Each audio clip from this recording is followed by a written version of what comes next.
Today's episode is brought to you by Altoids because, let's face it, navigating the dating world isn't easy, but with Altoids, your breath will be stronger than the urge to text. You up at 1 a.m. More intense than a rose ceremony and more reliable than your bestie's questionable dating tips. Like, do the simple things. Make sure that you have fresh breath wherever you go, and you got to do it with Altoids. Altoids is your sidekick in dating.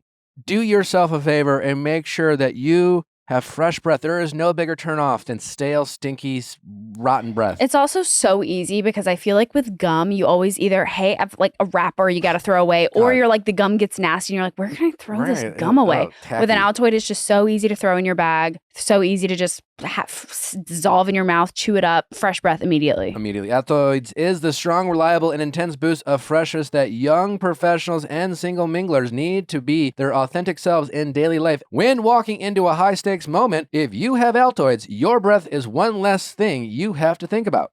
When it comes to needing confidence and security to show up as your original self, Altoids has you covered. They're not just mints, they're curiously strong mints. Find Altoids in the checkout aisles. Grab your tin today. A fiery rivalry, a nemesis with benefits, a race to get to the bottom but stay on top. Here, best-selling romance author Lily Chu's newest Audible original, Drop Dead, starring Hamilton's breakout star Philippa Sue alongside versatile funny man John Cho of Star Trek and Harold and Kumar fame. Filled with huge laughs, big twists, and sizzling banter throughout, Lily Chu's latest weaves together a scandalous mystery and slow-burn romance to heart-pounding effect. Unravel the secrets and watch the sparks fly as fellow fearless reporters Nadine and Wes embark on a fast-paced adventure, chasing down the truth and stumbling upon something far deeper than either could have imagined. From the queen of swoon-worthy moments herself, Lily Chu's Drop Dead is a hilarious and lust-filled must-listen. Listen now. Go to audible.com/dropdead. Again, go to audible.com/dropdead. You're crazy.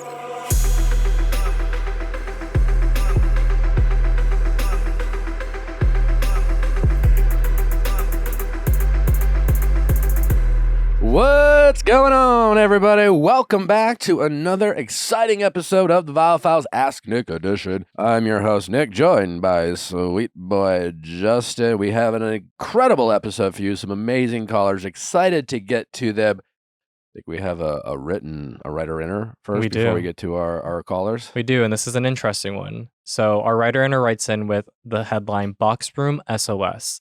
And she says, I've lived with my boyfriend for a year now, and I've been dating for over 2 years. Things have been going pretty well, and I love him very much. However, we're having some friction around things I feel could easily be worked on and aren't. My boyfriend never fully moved in his boxes and then added more. To function in his office, he has to move boxes around, and we pay a crazy amount of rent to store them. I've begged him to pick them up, and he makes 0 moves on it, says he will, and then nothing changes. On one side, the newer boxes are from his childhood. He has them because his parents got divorced, and I see a mental hurdle there, which I'm sorry for. However, it has been a year and I don't know what to do. These boxes make me feel extremely unsettled to a point where I'm embarrassed to have people over. I take pride in having a clean, cozy house, and these boxes are all people can see when they visit. I feel like such a nag, it isn't natural for me, and I'm getting really tired of it. And then I realize these boxes might be a symbol of other things like intimacy and getting engaged, ? Like he's dragging across a few things that matter to me and I don't feel seen. He's very dedicated to running, but sometimes gets blinders on looking forward. Thanks. The running part, was that just thrown in? I think like that's also he runs. I think that's like her little anecdote of like he's always moving forward but not looking at me. Okay, good. Yeah. So I'm envisioning like they moved in together and there's just a bunch of boxes That are sitting in all like over their apartment or house or whatever. Yeah. We know specifically that it's like his office is filled with boxes. And then potentially it's where people are visiting, so in the living room or hallway maybe. Certainly not her responsibility, but what is stopping her from just unboxing this stuff? Yeah, I mean, that's a good point. And I'm not saying, well, why don't you do it? I'm sure she's like, well, it's his stuff. It's his responsibility. Maybe he also is just like, I don't want you to unpack it because like there's certain sentimental stuff. I mean, you're talking to a man who has moved into an apartment. And I've joked about this before, but I always feel like when I was living by myself as a single man, I'd move in and I'd move in and I'd always find like some new stuff to decorate. I'd really kind of like, I'm going to really go into this. And buy some things and really spend a few couple days like unboxing stuff. And there'd always be like 1 or 2 boxes that I would just like, it was like clutter. I didn't really know what to do with it. I didn't want to get rid of it, or maybe I was like, I'll get to it tomorrow because I had spent the past 48 hours moving in, and then it would sit there. And then the boxes become decoration. Yeah. And then I remember like my last apartment before I bought this house, I had a box that was there the entire 2.5 years I lived there. What was in the box? I have no idea. Okay. Stuff, junk, whatever. Nothing I missed. Certainly, probably something I should have thrown away, but it was there. So I think that that's a possibility, but like the divorce element of his parents, I don't know why that has to stay in a box. Mm-hmm. She's obviously bugging him. I mean, hard to say whether this is like some sort of metaphor for, I don't know if this is necessarily he's procrastinating about engagement or anything. It could just be he's avoiding, unboxing stuff. I'd be curious if she's asked him if she can just do it. And he's been like, no, I don't want you to do it. I'll do it, but also refusing not to do it. Like that would be very frustrating. I do get a perspective though, because I'm a clean person too. Mhm. So like when I have a box, it's like that needs to go right away. Yeah. Like if I unpack something, like everything's unpacked before I like settle down. So I get that perspective of like it seems like an easy to do thing. For some people, that's like a low priority. For example, like when you were reading this, there's like I feel like every day there's something Nally asks me to do after I get home. It's a long day, and I'm like, let's get to it later, And there are often times that she has to ask me a handful of times to do something, And sometimes she'll vent her frustrations about that, or at least tease me that she always has to ask me multiple times. She's like, yeah, let me guess, you'll do it later, stuff like that. Your kind of typical relationship back and forth. But, eventually I'll do it. The question is, how dismissive is he being? Like, is she really bugging him that much and he's simply just like refusing not to do it while simultaneously not letting her unbox it herself? That's weird. Is she just saying, this is your job, it's not my responsibility, and you need to unbox this, because I don't know what to do with your stuff? Again, it's not her job to do it, but she does live there, and it's just like, I don't know. Again, the broom, the bed, and the budget. This is a broom conversation, like who's doing what? She could definitely unbox things, and, I'm sure, there's Nally packed my suitcase for our trip to New York, it's like, I appreciate her doing it. I had other things going on. There are things I do for her that it's like, it becomes less of like, whose job is it? It's just like, we live together and things need to get done. Mm-hmm. She's got strengths and weaknesses. He's got strengths and weaknesses. Maybe it's just that. We would just be speculating if this is some sort of metaphor for commitment issues and things like that. But she seems to sense that. I don't know if she's getting in her head about it, but, maybe there's some follow-up. I think we need a little bit more information. Yeah. But I do get the embarrassment part. So maybe it's like, she's had conversations, but the embarrassment of like not bringing people over, like that is a safe space. Sure, but I really want to know if she's like asked him to do it and he's like been like, no, don't touch it. I want to do it, but also simultaneously never getting around doing it. If she is like a neat freak, that's another thing. It's just like, how tidy is she? Like, how meticulous is she? Mm-hmm. And is it just more, we're discussing basically two people who are distinctly different in terms of their personalities, in terms of how, their comfort level with messiness, organization, things like that. And it's just really bothering her and it's not bothering him at all. Or is he, again, like really being resistant, almost fighting with her about like weirdly about like unboxing it? So then he doesn't want to do it in return. Like he's been asked so many times and now he's like, okay, I don't want to do it. Well, you know how like, a lot of conversations about like, I wanted my boyfriend to propose to me and things like that, and that's one of those things where if you're a woman in this relationship where you're dating a man, I guess it's 2024 or something, a woman can always propose to a man, but very few people want to do that. And so you really are just at the mercy of the person who you want to propose to you. There's nothing you can't go buy yourself a ring and put it out there and say, all right, propose to me at this time. You really just have to wait, So like she's almost talking as if like she can't do it on her own. And again, I'm not saying it's her job or responsibility, but like maybe, Nally never picks up the dog poop. I pick up the dog poop. Is it my job? No. Nally's not a big fan of it. She would rather not do it. I'm like, I don't care. I'll do it. It's, Yeah. And she does the laundry. She does a lot. Yeah. She does I don't do the laundry. Exactly. I'll never do the laundry. If I have, I'd rather just hire someone. And I was like, I'll do the laundry, So maybe he's like unboxing for some people. Just like, I don't know what to fucking do with it. And that's part of my problem is I'm just really bad at organizing things. So like, if I know where it's going to go, then I can unbox it. And I think this last box, like I remember, it's just like, I don't know what to do with this shit, but I don't want to get rid of it. So I just left it in the box, Yeah. And is that what he's doing? I wonder if the solution is making a date out of cleaning. To be like, Saturday, we're going to do the box room. Yeah, maybe. Let's like order some pizza, sit down, unpack. Yeah, like let's just, there you go. Together. To do it together. Yeah. Like find out how resistant he is to this. If he's simply just procrastinating unboxing stuff, I think it's a bit of a reach to start like getting in your head about like his commitment issues to you and things like that, unless there's some information we're not receiving. But yeah, that's a great suggestion. But if she is stubbornly like, this is your job, you need to do it, I've asked you to do it, why haven't you done it? Like, certainly that makes sense, but like, if it's bothering you so much, just do it. Just do it, you know? And maybe he just doesn't know where to put this shit, but he doesn't want to get rid of it. She did mention storage, like they're paying for storage for it. Move it to the storage maybe. You know, and he's just like, I don't, you know, whatever. You know, maybe they are wasting money on storage, but maybe it's just like easier for him to just set it aside. Especially the stuff that, you know, his parents put in a box and his parents got divorced. You know, my parents are still together. My mama has a lot of my stuff from high school, memorabilia, medals, trophies, you know, artwork. Mine does too, yeah. My parents now live at the lake house, right? My brother has sent me some stuff, you know, some old photographs, and he's like, what do you want to do with this? I'm like, well, don't throw it out, you know, but I haven't been like, oh, I'm going to send you some labels to ship it to my house. I haven't done that. I don't want it. I don't even know what to do with it, but I don't want it to go away. Yeah, it's because you have free storage, essentially. Yeah. You know, and that's kind of how he sees it. It's not, the mess isn't bothering him and it's bothering her. Mm. And just based off of what we're reading, I feel like it's more like that. Yeah. I mean, she did start it off with saying, I feel this could easily be worked on and just hasn't been. Yeah. If I had to guess with the limited information that we have is that she has just decided it's his job and he needs to do this because it's his stuff, which makes a lot of sense. But she's not considering the possibility that they could do it together or she could just do it. They should be helping each other out, get things done, especially when you live together. You both have strengths and weaknesses. Find out what those are, you know? Mm-hmm. You don't live together and be like, well, I'll do my laundry and you do yours. I'll do my dishes and you do yours.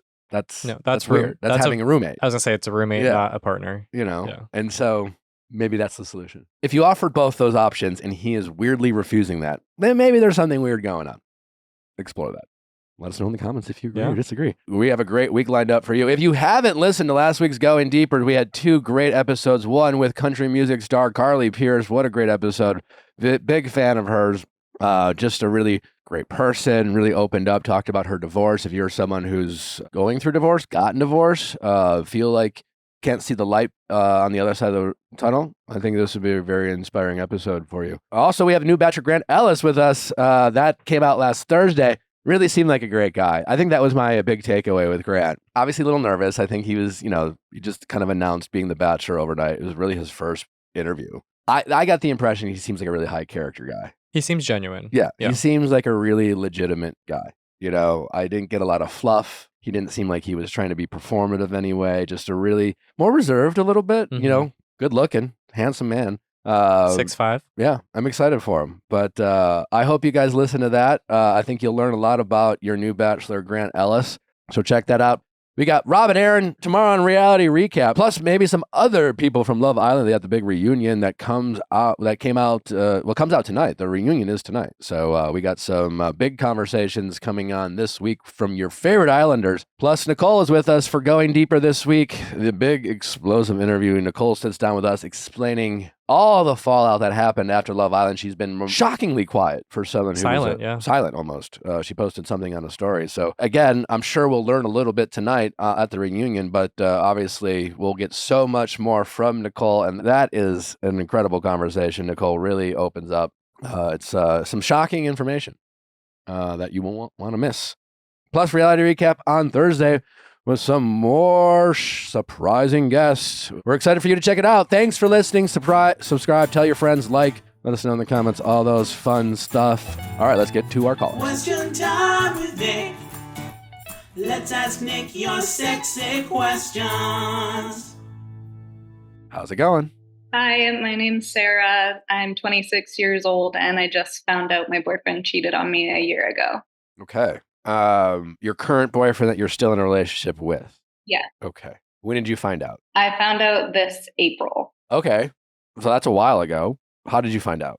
I got back from a trip and I was visiting him. We're in a long distance relationship. We just signed a lease to move in together for June, and I just had this gut instinct that I needed to look through his phone before moving across the country for him. And then you found something. I found a lot of things, yeah. What did you find? I found messages with girls of him pursuing, trying to hang out with them, like go on dates. Girls that he had slept with before. This was all during our exclusive stage, so not fully in a relationship, but we were exclusive.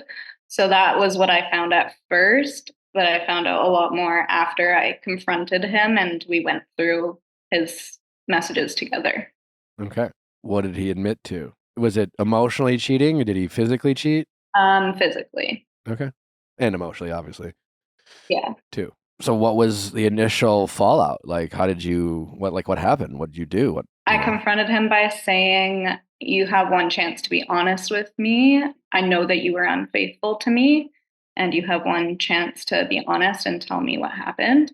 And he said, I have no idea what you're talking about. And I told him all the names that I had found in his phone. And he said, I don't know who those people are. He needed me to say last names. I told him who, and he didn't really own up to anything. Has he yet? He has now, because we continued to go through more of his messages together and I found more information. And so he kind of had to own up to it because the evidence was right there. Okay. But do you feel like he did? Yeah. Did he reveal any more information to you that didn't come from you, like being like, I have the receipts? The only thing that he admitted to that I didn't find first was that he kissed someone on New Year's while we were together.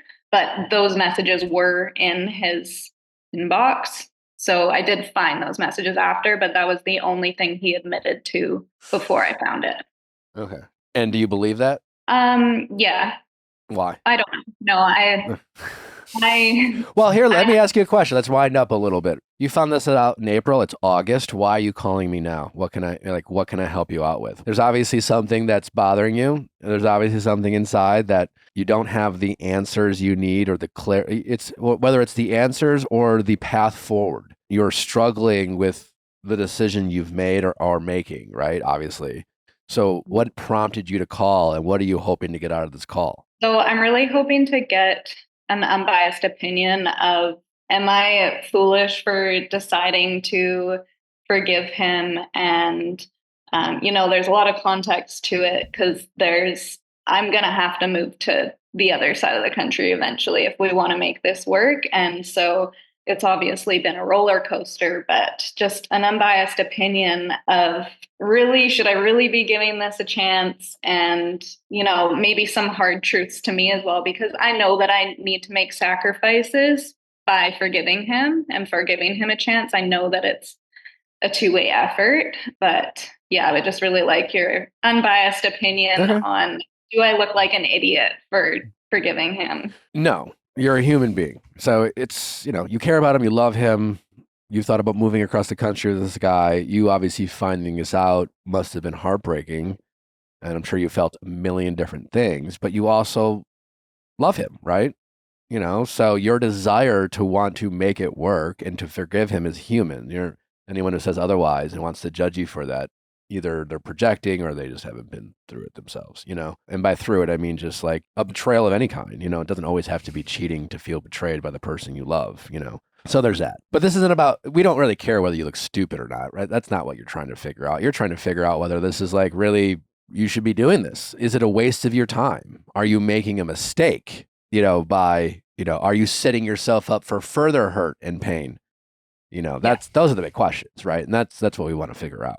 So my first question is, after he finally came clean, at least owned up to what at least we think or hope is all of it, right? What did he say? Did you break up with him? Like what the immediate fallout? Like what was that like? So he was basically like, okay, like obviously this is over. He was very upset, but he wasn't like on his hands and knees saying, forgive me, I'll do anything, which I appreciated because I've gotten that before and it just wasn't real.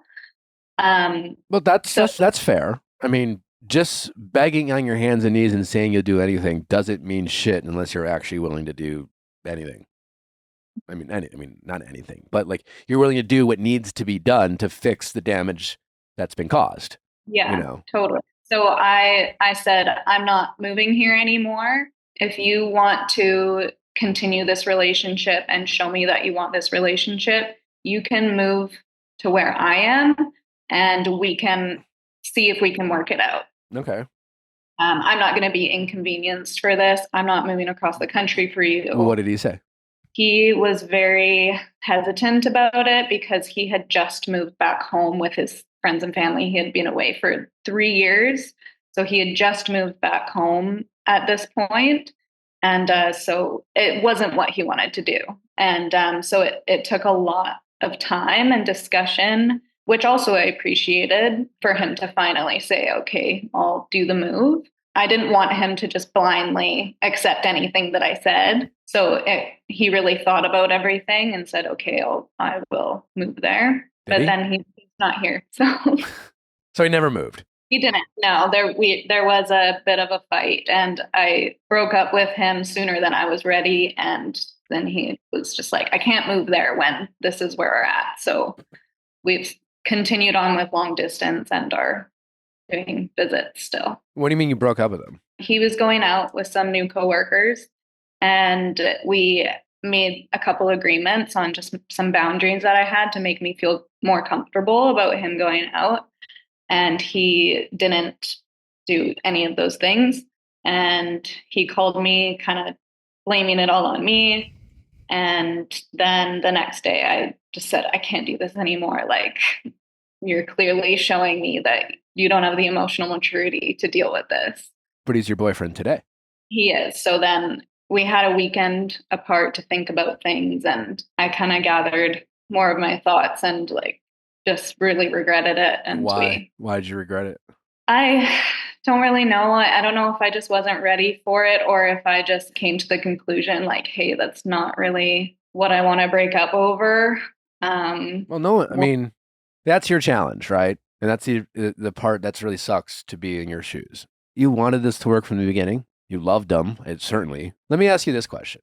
This is a really important question. And before you answer it, I want you to think about it. Feel free to close your eyes and think about it. When you found out that he cheated on you, on a day in and a day out basis, looking back and how you felt about him and the relationship, can you say that you felt love by him despite his fuck up? Yeah, 100%. Okay, that's good. There's that. You got that going for you. But that is the challenge. I mean, you're never going to want to end this relationship. Your instinct is to want to forgive him. Your instinct is to see the best in him, because when we get into relationships, that's what we want to do. You have to be mindful of that, knowing that you're never going to want to break up with him. I'm not hearing a lot of things I wanted to hear to think that this relationship has a shot. Infidelity doesn't have to be the end of a relationship, even though it often is, but it requires a lot to get through it. So much really falls on him. He has to really see the errors of his way. He has to truly be contrite. He has to truly want to change. I mean, the biggest thing he needs to do is have a desire to understand why he did what he did and a willingness to correct it and fix it. Mm-hmm. That's it. If we had 30 seconds to talk, that's what I would say to you. We have been talking about that a lot, and I've been trying to get to the root understanding, and he's been saying he knows that it's because of validation issues. Okay. Diving into his previous stories of his past, he knows he has validation issues. And we went to couples therapy a few times. Post-cheating, yeah. And it kind of just fizzled out. But I did tell him, you have these validation issues. And even if we do get through this, even if we grow stronger out of it, we're a happy, healthy relationship, that's not going to solve your validation issues. And I need you to go to individual therapy for that. But I need you to want to do that. It's not going to be on my accord. I need you to want to fix this. And he said and did what? He agreed. This was maybe a couple weeks ago that we had this conversation. And I've seen no initiation of looking into therapy, no further discussion about it. Okay. It's not great. I would love to have been more proactive about that. If he's self-aware enough to come up with, hey, I got some validation issues, then he should be capable of knowing that he needs to do something about it if he really cares about this relationship and you. And if he really wants to fix this, and if he really wants to fix this relationship and make this work, he should be willing to do whatever it takes. To me, him not diving into therapy right away. Because what I would have loved for you to say when you told me this, it's like, hey, I found out he cheated on me, did X, Y, and Z, is like, yeah, listen, like, it's not great that you had to find out, right? The way you did. He continued to lie. That doesn't help with the trust issues. It makes it worse, right? It's like he didn't tell the truth because he wanted to come clean. He told the truth because he got caught. And even then, he still lied. And I'm guessing at times when you're alone in your thoughts, it's probably a little scary how convincing he was when he was like, I don't know who these people are. And if you didn't have the receipts, you would have been like, if you just had that intuition that whatever intuition that made you check your phone, and you're, I'm going to call his bluff. I'm just going to, do the whole thing. We're like, I know you're doing this, and I have proof, and you're just banking on the fact that he'll come clean. He was probably shockingly convincing that he wasn't doing anything. But once he found out, and once he knew, and finally there's this moment of like, fine, I fucking did it. Like, I would have wanted you to hear that there was a real fear in his eyes about like his life, drastically changing, that he realized he was going to lose you. He did say like, this is going to be the biggest mistake of my life. And I did see fear and like, no, that's good. Upset. But he wasn't willing to do anything he could in that moment. It sounds like it was a lot of like you saying what you needed and you offering suggestions, and then him still like, at best he would agree to it, but then not do it. And at worst, he just didn't really agree to anything at all. Or he reluctantly went because, you made the effort. I'm guessing you booked the couple's therapy. Well, he suggested it. No, actually, we booked it together. He looked it up and he suggested. Okay. Love that. Okay, that's progress. Yeah, I don't know. I'm just not convinced he really wants to figure out why he did this. When you broke up with him, what was the thing that you asked him to do that he didn't do at all? When he was out, there was a bunch of work activities. And then I was kind of iffy about him kind of going out and staying out late after at the bar. And we agreed that he would stop drinking after all the activities. Like if he decided to go out to the bar after, just stop drinking there. Because I wanted him to be aware of his surroundings. I wanted him to be aware of his behavior, and then to be home at a certain time. And he drank when he got there and he was home late. I mean, that's tough just because that's not even really sustainable. I mean, no one wants to give their partner a curfew. Totally. And I get why. It's just like a weird thing to have to even ask that shit. But the fact that, like, again, like, what bothers me the most is that you even had to ask. What bothers me the most is that you're in this long distance relationship still. If he says he cares about you, then him caring about you he should have the ability to empathize with the pain that he's caused you, especially now that he knows that and the insecurities that might bring up and the triggering events that might cause. I think he's capable of having the self-awareness of knowing that the fact that you two are still in a long distance relationship after the fact you found out he cheated on you, like him going at all, he should have the self-awareness that might be triggering for you. Mm-hmm. And he should want to limit that as much as possible.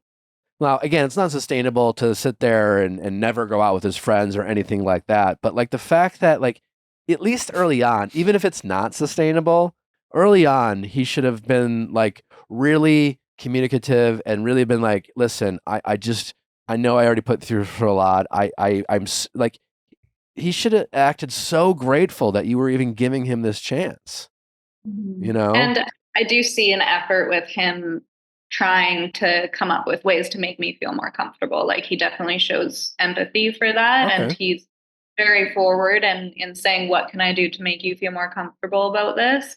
And I can't remember if he or I was the one who suggested those boundaries. I just remember that we agreed on it and he broke it. Well, the other problem you have too is like, it would be nuts for you to move to him, given your current situation. Yeah. It's kind of like, well, we either continue long distance, which we can't. You can't. I mean, that's like honestly, it must be torture for you. I mean, how do you even know if he's not doing what you hope he's not doing? You really don't. There's no way to know. And a guy who has admitted to you that he has some validation issues that he hasn't addressed, even if he was in therapy, Doesn't like go away overnight. How is he scratching that itch that he used to scratch before when he was cheating on you?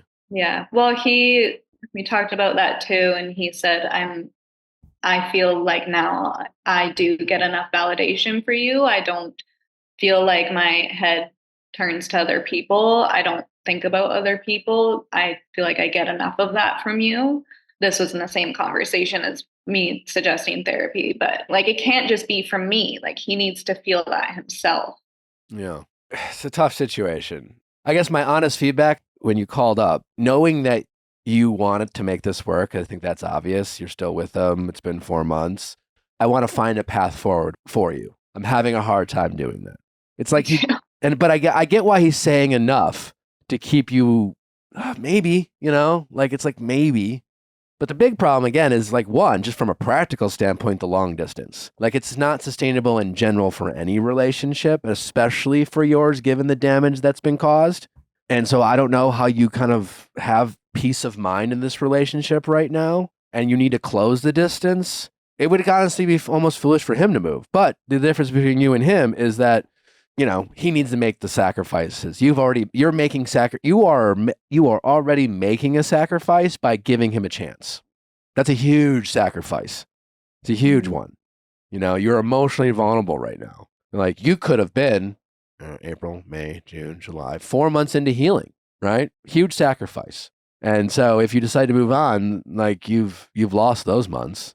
I'm not trying to make you feel bad or anything like that, but I'm just, you are making the sacrifice. So even though it kind of be nuts for him to do, if he really wants to make this relationship work, he needs to be willing to make some sacrifices. I'm not seeing a lot of sacrifices, certainly not ones that you're making. Yeah. And, it's funny that you say that because sacrifices is a word we've been using a lot because there was a year there where our job situation wasn't really great for visiting each other. And I was in a way better position to visit. So I was the one doing a lot of the visiting. He was chipping in and paying for it, but I was the one kind of making those sacrifices and paying for things and visiting him and until our job situation got better.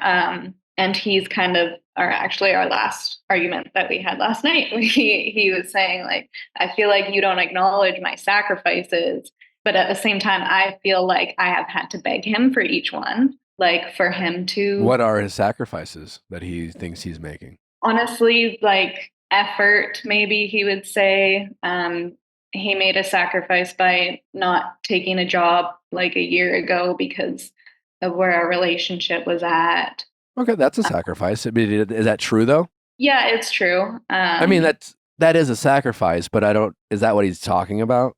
I'm not too sure. I'm guessing you probably did acknowledge it when it happened too. I think I acknowledged it, but not to an extent that he was wanting.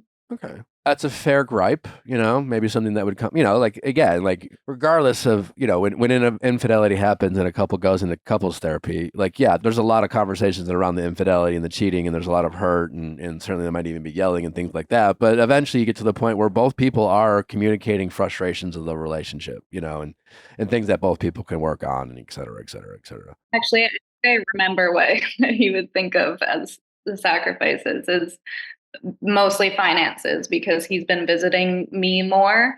And with our place that we got for June 1st, our rental, I ended up not moving in. So he had to cover a lot of the expenses and to keep the place just in case we did end up moving back in there together.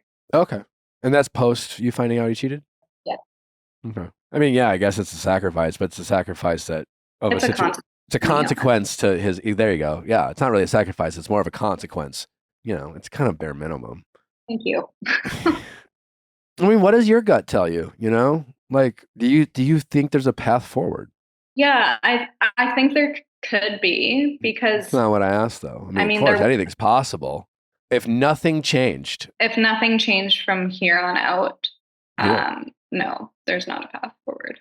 And what needs to change in your mind? I need him to be making an intentional personal effort, and I need him to stop lying to me. Do you think he's still lying to you? He is, yeah. You know he is. Yeah, the last visit that we had, I found out that he had an OnlyFans account that he said he didn't have. And he also lied about, he says that he just forgot, but he didn't mention to me history that he had with a longtime female friend when I directly asked. Okay. Yeah, this isn't great for you. Because, like, let's say when you found out, shit hit the fan, you had a big fight, a lot of tears, things were said, yada, yada. You calmed down, he calmed down, and then he was just like, babe, I'm so sorry. I know that doesn't help, but I want to do anything I can to fix this. I fucked up and I want to do it, you know? And I'd love 4 months later for you guys to be in a place where if I were to say, you know, is there a path forward, for you to say yes? Because even then, like even if you guys started doing whatever it is that you felt like you guys needed to do to heal the relationship, him getting into individual therapy, you guys continuing couples therapy, you guys closing the distance from the, you know, not being in a long distance relationship, you feel like you're having pretty healthy conversations that like you actually feel like you're almost connecting more because of the therapy he's doing and the couples therapy you're doing. Even if everything since the revelation of him cheating, that you were like, to be honest, in a weird, fucked up way, we've had some of the, you know, 4 of the best months of our relationship, you know, given all this. I mean, there's still a lot of pain. I'm still not sure. I still don't know if I can trust him. But honestly, things have been really good. Even then, it would be worth having this conversation that we're having, whether like, you know, should this be something you still stay in? Right. And the fact that as of today, yeah, he's done some things that are good, you know, there's definitely some things where you're like, well, he actually did this, you know, it's not a complete like nothing burger in his court, but you still have caught him in lies. He's, you know, doesn't feel like, he feels like the effort he's making now isn't a direct result of the choices he's made, but is almost as something he should be rewarded for. Now, him visiting you and using his money to do that and stepping up in ways, he's not doing it because he knows he fucked up and he's trying to save his relationship. He's mentally collecting IOUs. It's funny you say that too, because he mentions often that I don't acknowledge the things that he's doing to make an effort. I feel like I do, but obviously not enough. And to me, I'm just like, I don't owe you to bow down and say, thank you so much for doing this for me. Like, yeah. Yeah, I'm sorry going through this. It sucks. Thank you. So what do we do about it? Yeah, it makes it hard for feeling like there's a time constraint now too, because he had a roommate for the summer who is now moving out and I'm kind of expected to move in. Otherwise, he's going to need to find a new roommate and I won't be able to move in. I mean, not really, but sure. Because he can't cover rent all on his own. Are you in a position to move for him, to him? Emotionally. Yeah, not emotional. Like, it would be nuts. It would be absolutely nuts for you to do that. Yeah. Why are you okay with the fact that he's still lying to you? I'm not okay with it. I just found this out maybe a week ago and we still together. Talking about it. Yeah, we are still together. But I think it's because if these were things that happened before, but they're not. Yeah, I think because these small instances, they're like, okay, like, I don't really care that he had an OnlyFans account. You're right. You care that he lied. You care that he lied. And you care that it's easy for him to lie and that his default is to lie. And listen, on a human level, I can sit there and make a guess on why he lies. You know, most people lie. It's, compulsive liars, right? People who are really good at lying and can lie over big things and seemingly like feel like it's easy for them. It can be like a survival mechanism. You know, I don't know. Maybe your boyfriend has some past trauma that like lying was a requirement for him to survive. I think a lot of people feel that way, especially people who like suffer from abuse. You know, if you're someone who's suffered from abuse, you have to be able to disconnect. You have to lie to yourself about the reality that you live in. It's like a literal survival tool. A consequence of that is sometimes we carry that into our adult life, and then like lying just becomes second nature because we had to survive. This doesn't make it okay. It's not a justification, but at least there's an explanation. You know, but you don't even know if that's the case. You're only guessing. But the fact is that he is a good liar, and that is a default for him. When he's doing something he knows he shouldn't be doing, 1, he doesn't stop doing it. 2, when confronted, his default is to lie, not to come clean. And that's still the case. And that hasn't changed. And a relationship with him right now is you having to make sure you watch him, give him curfews, go through his phone, and still constantly live in doubt. And by the way, the fact that the one thing he admitted to you is that he kissed a girl on New Year's, I find that hard to believe. A guy who like slept with other women, multiple women, and had was on the day, doing all the crazy shit he was doing. Like, for you to actually believe it was everything, he would have to admit to it something that he did not want to admit to. Something that would have been very hard for you to accept. Something that would be like devastating for you to hear. And he would have had to come clean about that for you to, I think, feel really confident that he actually is coming clean. Him saying he kissed someone, which actually and that's after you found out about all this other crazy shit. So him kissing someone on New Year's Eve, you're probably like, I don't even care. Honestly, who gives a fuck? And he kind of knew that, right? And so him admitting to this other small thing was like, I'm going to offer her this. I'm going to admit to this, so then she'll feel like I'm admitting to something she didn't call to, so I don't have to tell her the other shit, Yeah, telling half truths so that it sounds believable. I'm just not seeing a path forward, unfortunately.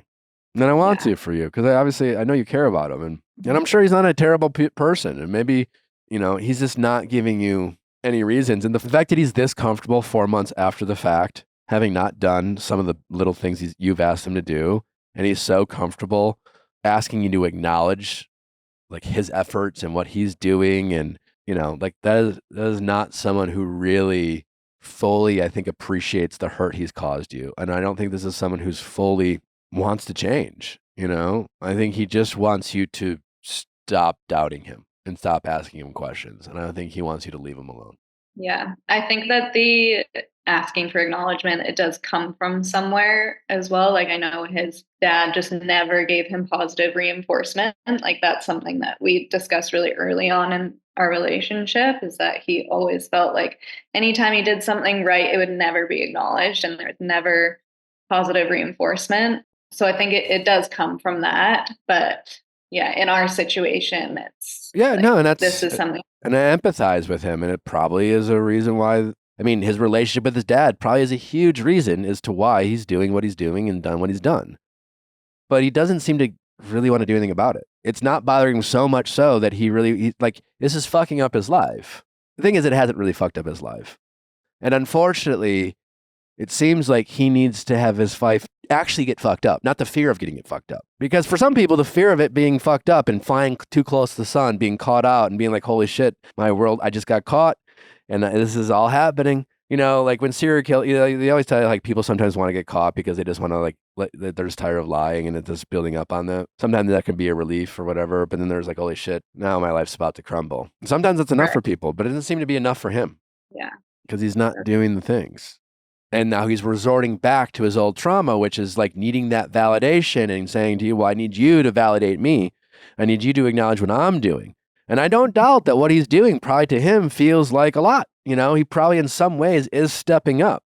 But there's so many other things he's not doing to, and you can't go through this relationship like living in fear and second guessing yourself. Mm-hmm. And the trust is still broken. There's nothing that's happening to build this trust back. Yeah, I know that right now it may be different, but I don't want to be in a relationship where I feel the need to ask him a second time to get the full truth and have to look through his phone for verification. Like, I don't want to feel like I need to do that, and I don't want to do that. Well, I'm sorry you're going through this. So what are we going to do? I don't know. Well, I think I'm definitely leaning towards one way. We have another big conversation tonight. What's the topic of that conversation? I mentioned before that he had lied about his past with his female friend. Nothing huge. They kissed like 6 years ago. So he was like, it just didn't come to mind. I felt pressured and I forgot about that. And then the second time that I asked him, it came up. So I don't know how truthful that is, but I've also heard from his best friend's girlfriend that this girl isn't to be trusted, that she gets between relationships. And now who's this girl again? Like someone he's actively friends with? Yeah, he's been friends with her for like 10 years. And so now she's having a party this weekend, and her and another guy are the only people that he knows that are going to be there. It's a big party. And I just told him I'm not comfortable with you going. I'm gonna give this girl the benefit of the doubt, but until I meet her, I'm not comfortable with this. There was a bunch of other reasons as well, but he basically just said, well, I'm going.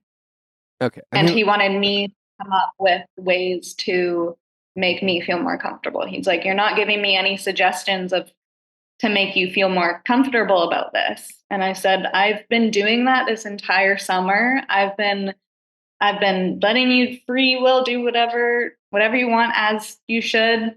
Like, I don't want a relationship where I feel like I can't tell him what to do something. But this one thing, I'm just where we are right now. I'm just not comfortable with it. And he just didn't seem to care or feel like that was important because he said, okay, well, I'm still going. I mean, also, like, why would you even waste your breath? The last time you tried that, you gave him a curfew, you asked him not to drink, he didn't do any of those things. So, like, he is not willing to do what he needs to do to make you feel secure and comfortable and safe. He's not doing that. Yeah. And he's asking you to continue to compromise that and make exceptions for him and meet his needs. That's, I mean, him saying, hey, well, how can I make you feel comfortable? It's not him asking you, how can I meet your needs? It's, I don't want to do the thing that I know will make you feel comfortable. I'm still going to do it, but I guess I'm willing to hear you out on things I can do to make you feel comfortable, but that's so that he can still go. So he is asking you to accommodate his needs, not the other way around. Yeah. That's I mean, like this, I'm just not seeing it. I'm not seeing a path forward. There's just so many red flags, you know, and can people get through infidelity? Yes, people do all the time. And sometimes you can be better for it, but it takes a shit ton of work for both people. And you're having the same arguments and the same conversations, and he's really not doing the work. And he really needs to have dove in head first into whatever work he needs to do and stay committed to it. And you need to feel like he really wants to make a change because he doesn't like who he's become, you know, and you need to really see it and believe it, you know, and you need to see the progress, you know, and you need to see the excitement from the progress he's made. Well, he does that, but it doesn't seem like he wants to. Exactly. You're going to have to make a tough choice. And I think the problem that you're facing right now is you're just like, give me an answer. Like, I need to know for sure whether I'm making the right decision, you know? And you've gotten so used to making excuses for his behavior, and you've been so used to accepting some of the crumbs that he's offered you is something that's better than nothing. Is that like he's so very used to in these big conversations that you guys set up. It's like he knows how to wear you down and make you not 100% sure that you should break up with him. And unfortunately, if you do end this relationship, it's not going to feel easy. It probably won't even feel right. And he'll cry and he'll say he's sorry. And you'll think, oh, how could I break up with someone who seems this sad over me breaking up with them or whatever? You know, I can't predict what but who knows how he'll act, right? You will feel like the bad guy, which will suck too, by the way. It's going to be difficult. But if you're asking me for the hard truth, I feel like he's giving you nothing to deserve the efforts and the sacrifice that you've been willing to make to save this relationship, let alone the fact that this is a long distance relationship that seemingly would require you to move, which I hope isn't even on the table for you. And if you don't move, like just from a practicality standpoint, how does the relationship move forward? And then on an emotional standpoint, he's not doing anything. He's not doing those things. You're incredibly young. You know, you have a lot going for you. You're an attractive person. I'm sure it'd be scary and all the things about being single and things like that. But like, you know, I think you're just wasting a lot of time on this guy. Yeah, I think that's what I'm worried about too, is wasting my time and energy for someone who wouldn't do the same thing for me. It sucks. I'm sorry. But at least you found out now. That's true. At least you tried. You know what I'm saying? And if you do decide to end this relationship, you know, don't waste your energy to, oh, well, I shouldn't have wasted these 4 months. You invested these 4 months in yourself in figuring out, is there anything worth saving here? And it took maybe 4 months for you to figure that out. But if you figured it out, now you can move forward knowing that you tried. You really tried. You tried past, you know, finding out he cheated on you. You gave him every opportunity and then some. you called into a show, you certainly tried. The effort is clearly there. And now you can move forward knowing that like you did clearly everything you can. You did everything you could to make this relationship work. And you can keep your head held high and knowing that you tried and knowing that like this is just not your guy. And it might be sad to lose what you have with him. Sounds like there's a lot of good. You had some happy times. But right now, this man has caused you way more emotional pain than you deserve. It's not getting any better anytime soon. And how can you keep going? Yeah, I think that's a huge battle that I've been dealing with too, is that, well, I just need to move there and see, and then I'll see that I've made every effort that I can. No, it doesn't work that way. What's the chance that you just end it tonight? It's very possible.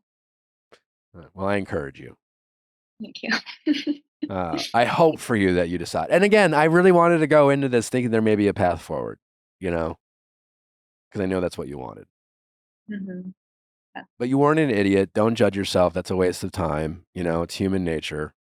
He's not, he's probably not a bad guy. You know what I'm saying? It sounds like he's a flawed human being. Sounds like he had some childhood trauma, as we all do. Unfortunately, unresolved. And how old is he? 27. 27. He's a 27-year-old man. Unfortunately, despite whatever flaws his father or mother or parent or whoever caused his trauma, it's now his responsibility to do something about it, especially if he can point it out. Especially if he is self-aware enough to say, hey, listen, my dad never fucking acknowledged me and it really, it bothers me, so now he's aware of it. And yeah, maybe it was his dad's fault, but now he's emotionally mature enough to recognize there's a problem and he needs to do something about it or it will keep causing problems in his life. Yeah, he can't use that as blame for his behavior. And he still is. All right. Well, thank you. I appreciated that advice and I needed that encouragement. All right. Yeah. You tried. You really tried. And I think you need to go into this conversation tonight knowing that you did everything you possibly could to make this relationship, to save this relationship. And you've been way too accommodating. If I were you, I wouldn't even have the conversation. Just know that you hearing him out, again, I don't think it's like Machiavellian of him. I don't think he goes in thinking, all right, I'm like, what do I need to say to convince her or manipulate her or whatever? I just think this is your natural cadence of your relationship. And I think that natural cadence is him being very good at buying himself more time and you feeling like, maybe he'll change or like, the hope. And if I were you, I would decide what you want to do before this call. And when you get on the call, say, you know what? I know we were going to talk about this, but I think I've decided that I can't do this anymore. Yeah. I would try your best to not have it be a long conversation. Yeah. Why go through the torture? And you could say something like, listen, if you want to know why, it's everything I've already said to you. And if nothing else, we're not on the same page. And I'm obviously there's zero chance I'm moving across the country given where our relationship is at. And it's so damaged. I've asked you for therapy, and again, like you saying, oh, I'll get into therapy tomorrow. It's too late. It's too late. And I still hope you do. I hope that you fix the shit that you need to work on because clearly there's things you need to work on, but it can't be my problem anymore. I've made it my problem for a very long time and I just can't keep doing that and hoping things will change. How's your support system? Really good. Yeah. Is anyone available to come over tonight? Probably. All right. Well, get off the phone with me, call up your friend, rally the troops, and say, I'm breaking up with Mike tonight and I need you here. Yeah. So they can help you hold you accountable to not stay on the phone, to actually follow through. Like I should have them there during the phone I think you call. should get off the phone with me right now and call up whoever you need to call up, mom, sister, friends, have a group, have a hang, pizza night, I don't know, whatever you want to do, and say, I'm going to break up with them tonight. And I need you here. And I need you to hold me accountable because I know this is the right thing I need to do. And I'm afraid that if I get on the phone with him, he'll, we'll do the same thing over and over. And then obviously, if you do get through it, you're going to want your people there, immediately. You're not going to want to wait 45 minutes to get in the car and come over. You're going to want them there. That's a good idea. Well, thank you so much. All right. Well, let us know if you follow through. I'm really sorry this happened to you. It really sucks. And I commend you for doing everything you could. You tried. It sounds like you really tried to have a healthy approach to this. You did your best. Thank you. That's really good to hear. I think you should hold your head high. Yeah, I will. And you have a lot, you're young, you have a lot going for you. Like, I know you probably don't want to think about dating other people right now, but hopefully sooner than later, that'll be exciting or something new or something different. And, there are good people out there. There are good guys out there. Just got to look in the right place. Yeah. All right. Take care. Thank you. You too. All right. Bye-bye. This episode is brought to you by BetterHelp. Listen, people, we talk about it all the time. Therapy is so important for your mental health, and we get why it's sometimes a big challenge to jump into therapy, whether it's the cost, the convenience, or you're just generally nervous about jumping into therapy, or you just don't even know where to start because you don't know who to ask. Well, that's where BetterHelp comes in. They make getting into therapy easy, convenient, and more affordable. It's more affordable than in-person therapy. It's super convenient. You can do it from the comfort of your home, your tablet, your car. It doesn't matter. You can even do it voice to voice. If you don't even want your therapist to see your pretty face, no problem. So it doesn't matter what you're stressed about, whether it's money problems, family problems, just general anxiety. Maybe you just feel like you have a lot on your plate at work. Well, let the good people at BetterHelp help you with your mental health. They work with new therapists every day. They're working with thousands of therapists across the country, and every day they work with more. And I say that because it's always really important to find a therapist that you connect with, that you feel safe and comfortable with. Not every therapist is made equal. They're not all the same, and they're not all right for you. So let BetterHelp use their relationships with all their therapists to ensure that you have a therapist that's right for you. All you have to do is go to BetterHelp.com. You answer a few questions about the type of therapy you're looking for, and they will assign a mental health professional to you. And the good news is if you don't vibe with that therapist, no problem. You can switch their therapist as many times until you find someone that you feel comfortable with. If you've ever considered therapy, but just always thought maybe now's not the right time, let BetterHelp be the reason why today is the day that you're finally going to prioritize your mental health.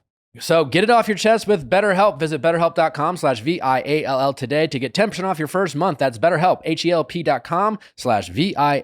Again, that's BetterHelp.com/VIALL. There's a lot of decisions you have to make when you have a baby. And the one that I feel the most comfortable and safe making is using Huggies for our daughter, River. I always tell Nick that when River's crying, she's trying to tell us something. And that's the case with most babies. They express it through cries. And so we've turned to Huggies. The new Huggies Skin Essentials are here. A brand new dermatologist-approved line of diapers, wipes, and pull-ups training pants that are all designed with baby's sensitive skin in mind. Their wipes are so thick and pH balanced to help maintain healthy skin. Their wipes have zero harsh ingredients for a great, gentle clean. The Skin Essential Diapers features the Skin Protect Liner, which is what helps take care of the ick and stick that can cause rash. They have this liner built in their diapers. The whole diaper helps protect against the top two causes of rash by managing moisture and running mess. The liner gives you the barrier to help absorb moisture and lock away runny mess from baby skin. Pull-Up Skin Essentials has your big kid covered too with a training pant that is ultra soft and breathable to help protect sensitive skin through potty training. Learn more at Huggies.com. Once again, head to Huggies.com to learn more. How's it going? I'm good. How are you? Good. What's your name? My name is Nicole. I'm 33, and the guy I'm dating shaves his face for his job, and I'm not attracted to it. Okay. Yeah, it's not my wife. Yeah, this might be like a girl thing, but I might take it to the extreme. So backstory, I've been dating this guy for a month or so, and we've gone on like maybe 8 dates. It's been pretty consistent, like dates and then a few days and then he books me out for another date. Like he's super into it. And I was too, and I am too. So let's start with that. Our first date, he invited me to see country music live. It was really fun. We were dancing. The chemistry was vibing, like a lot of spicy kisses. Like it was good. It was a great first date. Second date, he picked me up from my house. He brought flowers and a dog toy for my dog, which was super cute. And then we went to sushi. Great date. Good conversations. And then I feel like it started turning on my part on like the third, fourth date where I started nitpicking him. And initially, like the shaved face, I do like more scruff. So I kind of was asking like, hey, have you ever like gotten a mustache? Have you ever like gotten a beard? And he said he can't because he has to be clean cut. He's a homicide detective. So he can't do that for work. Wait, he can't have a mustache? I feel like all cops have mustaches. I know. He said he could do a mustache, but like that was like the bare minimum. Not even a goatee? What about a goatee? A goatee is kind of creepy, but I love a mustache. Like I'm like rooting for that. Now we're getting real picky here. I know. Okay, so continuing with the story. So the mustache thing was like just like a side. And then so he has a dog too. I met his dog on like the 5th day, and she was sweet. She's a German Shepherd, so not my favorite kind of dog. I don't really like aggressive, typical cop dog, right? So when our dogs met, they did not get along. My dog's very docile, and she's like a big loof, like she's a Bernese Mountain Dog. And his dog like straight up almost attacked my dog. So it was a little scary and very aggressive. And they met outside on the leashes. And he was like, if you just keep walking, like it's just temporary leash aggression in the beginning. And I'm like, okay. So she did calm down, and they like kind of settled, but she barks a lot. And so I was very overwhelmed. I'm like, I'm already shutting down. I'm like, this is not going to work. Your dog and my dog don't get along. Your dog's crazy. And it's not going to work. So he like kind of felt me, like I went mute, and he kind of felt me like not talking. So he was like, talk to me, like, how are you feeling? Like, I also want to mention I might rehome my dog. So he what's that mean? Give his dog away? Yeah.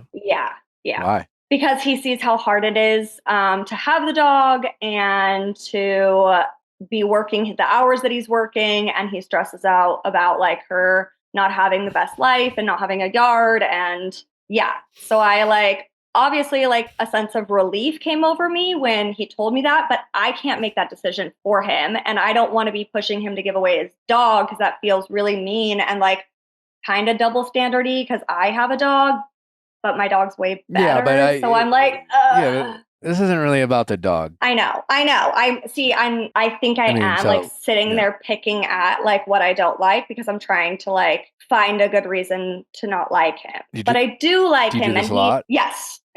And like, I'm really trying to not sabotage this one because he's the first guy that I've actually dated that, let's be honest, has a job. Like the last 4 guys haven't had jobs for some odd reason, like 33 years old, you'd think they would have a job. Why are you dating guys who don't have jobs? I'm not meaning to. They kept falling into my lap. So that's not true.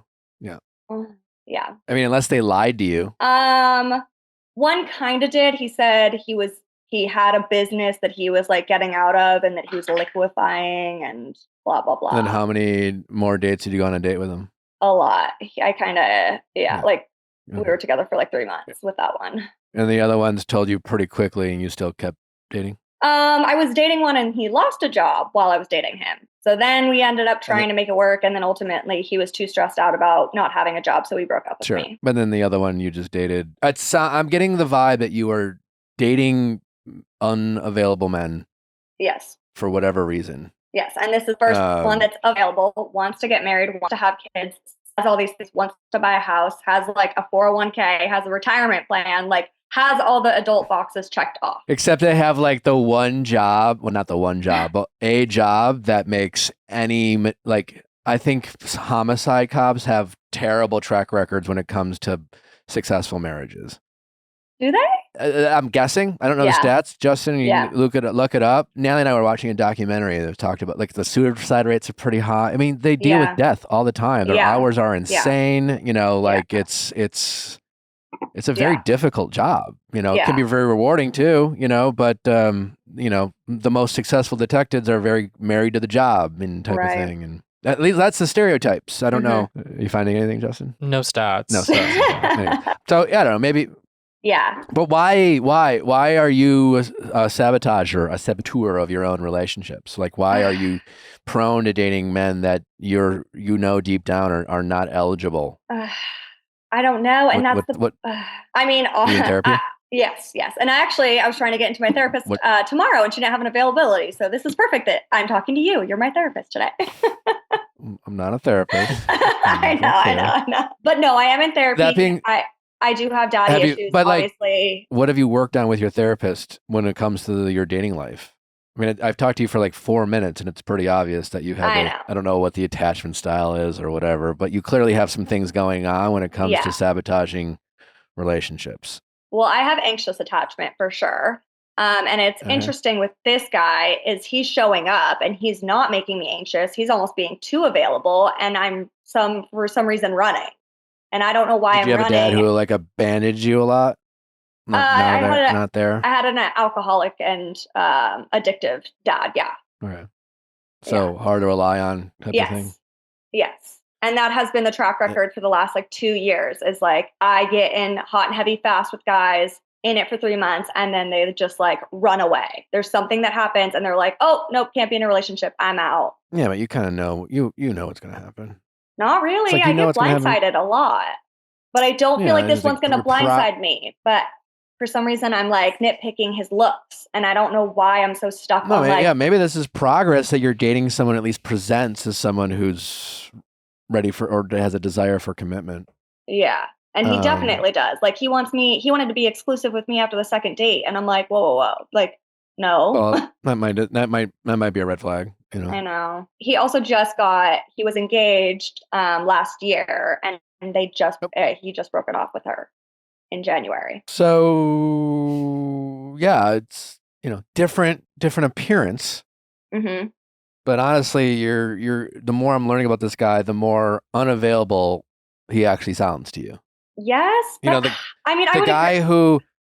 guy who's like who goes on a first date and says like I'm not looking for a relationship is no different than the guy you go on a first date with who just got out of a serious one, who falls madly in love with you on the first date. They're like they're both just as unavailable emotionally to you. But it feels like he likes me more than I like him, though. Like he feels like he's... I don't doubt. No. I don't doubt that. And again, I don't really know much about him. I'm obviously making a handful of assumptions here, but getting out of an engagement is pretty intense. And it's, you know, it's not like it's been last week, but asking you to be exclusive. How old is he?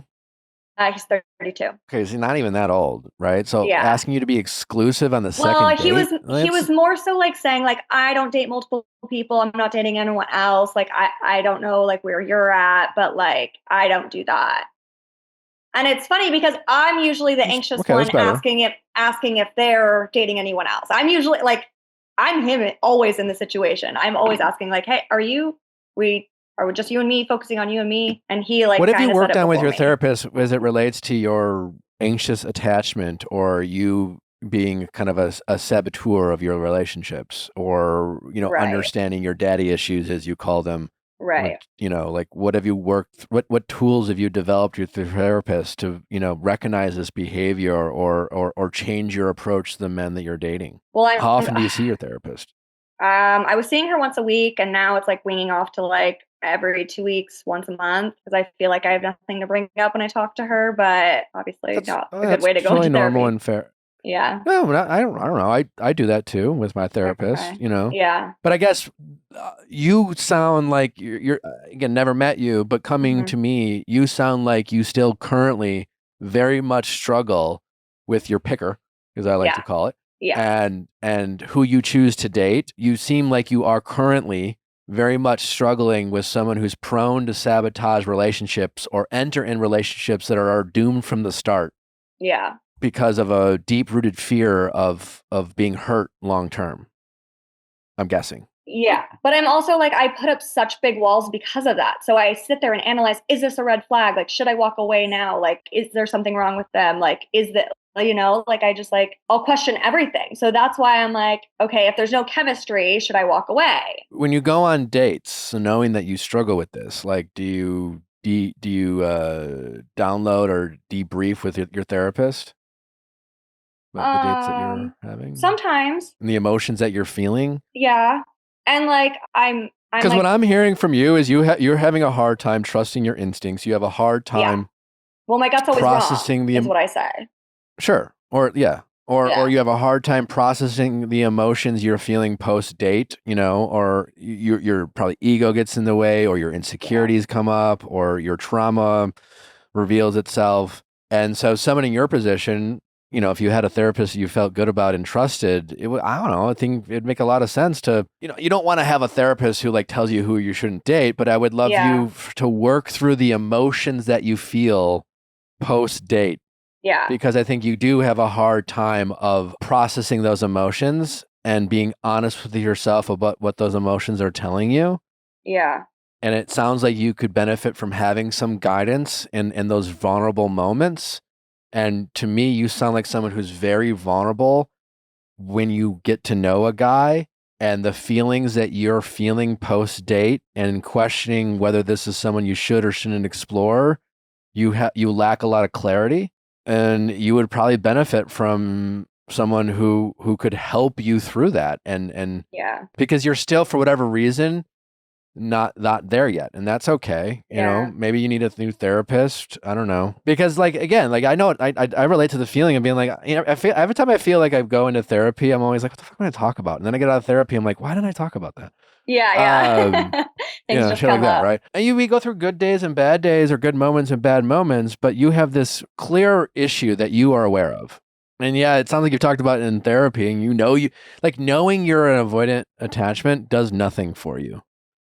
Except that you get to like relate to people when it comes up, you know, and like, what attachment style are you? It's a start, but you know, like, what do you do with that information? What are you doing about knowing that you're an avoidant attachment? And I don't know anything about attachment styles, and I can't offer any advice of what you should do, but you should have learned some tools already about like understanding what it means to be an avoidant attachment. I'm anxious attached, and it's interesting attachment. Sorry, see, but how much I don't know. I know it's fine, but I might be avoidant in this relationship because he's being the anxiously attached one. I might be presenting and coming forward as avoidant. I don't know. I don't know if it works that way. What you don't know, what I think is important that you do know, is understanding what it means to have the attachment style that you have.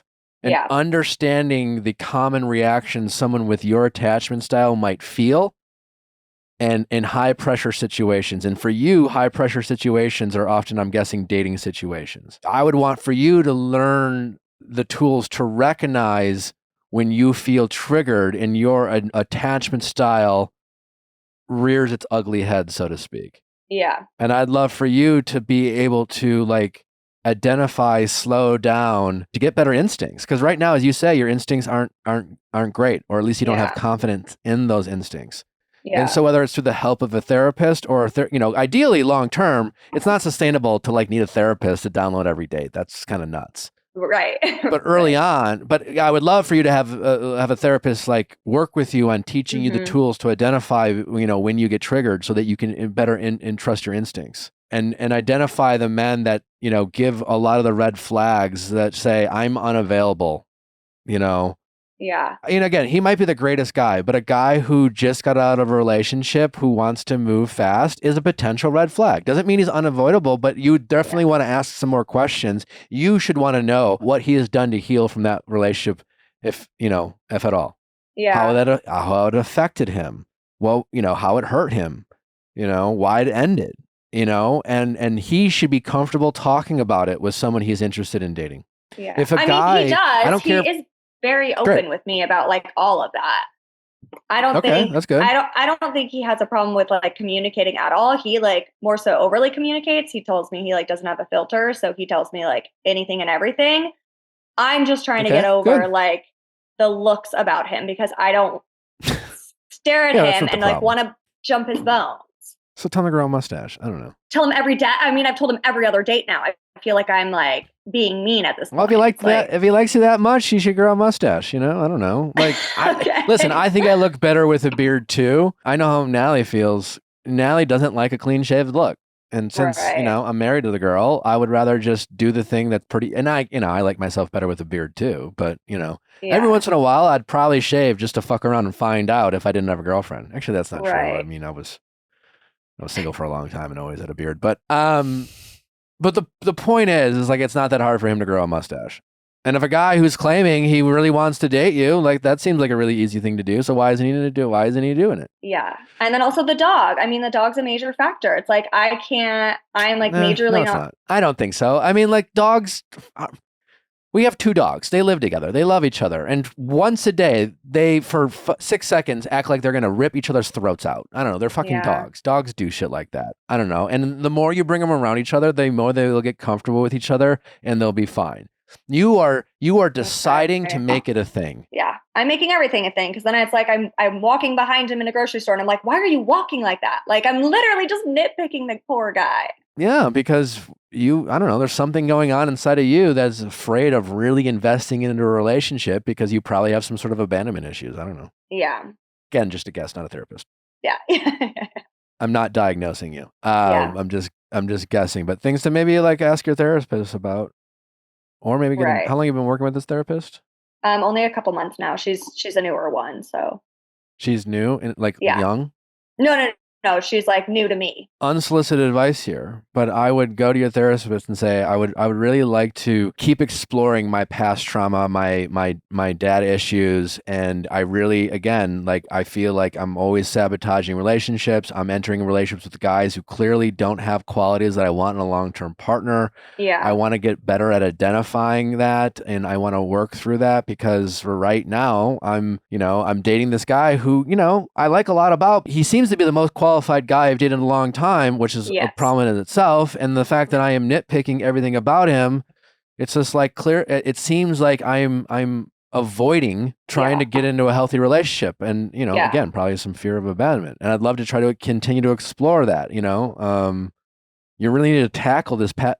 Have you really explored your daddy issues and how it's affected you and things like that? I mean, yes and no. I can't like pinpoint like everything, but I feel like I don't know if it's about pinpointing it. It's just about maybe understanding it and accepting it and not like, because right now having daddy issues is just become an excuse for you.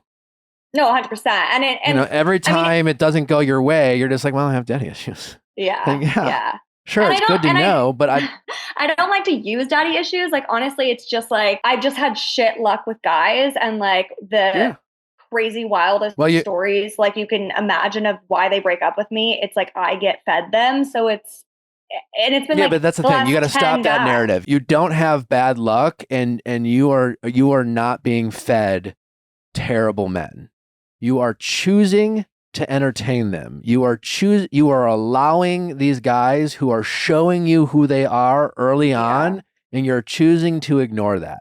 And that's the stuff if I were you, I'd want to explore with my therapist. Yeah. Why, when men I date who present and show me who they are, or they present all these red flags, why am I so willing to ignore them? We did like a bare minimum like checklist, like, because I'm on the dating app. So I would ask like, and I did it with this guy and it sounded silly. And I preferenced, I'm like, look, I have to ask you 3 important questions and it's going to be really strange, but do you have a job? Do you have a car? And like, do you live in like my area?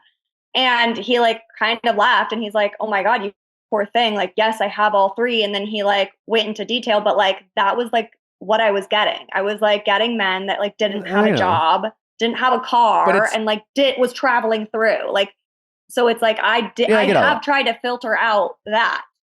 Like bare minimum, I've tried to filter those out. I hear you, but I'm hearing this is like it's deeper than that, right? Because you're also like not an idiot. You know what I'm saying? And you're not all that fucked up. Right? You're not totally like incapable of having human connection. You're not incapable of having a boyfriend. Yeah, no. You're not incapable of finding love.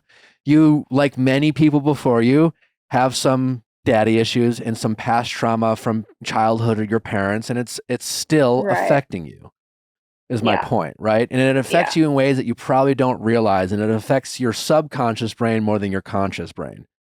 And you haven't really done the work or built the tools to identify it on your own. And again, this guy, he might, again, I don't know him. Right. He could be just as unavailable emotional to you, but just presenting in a different way.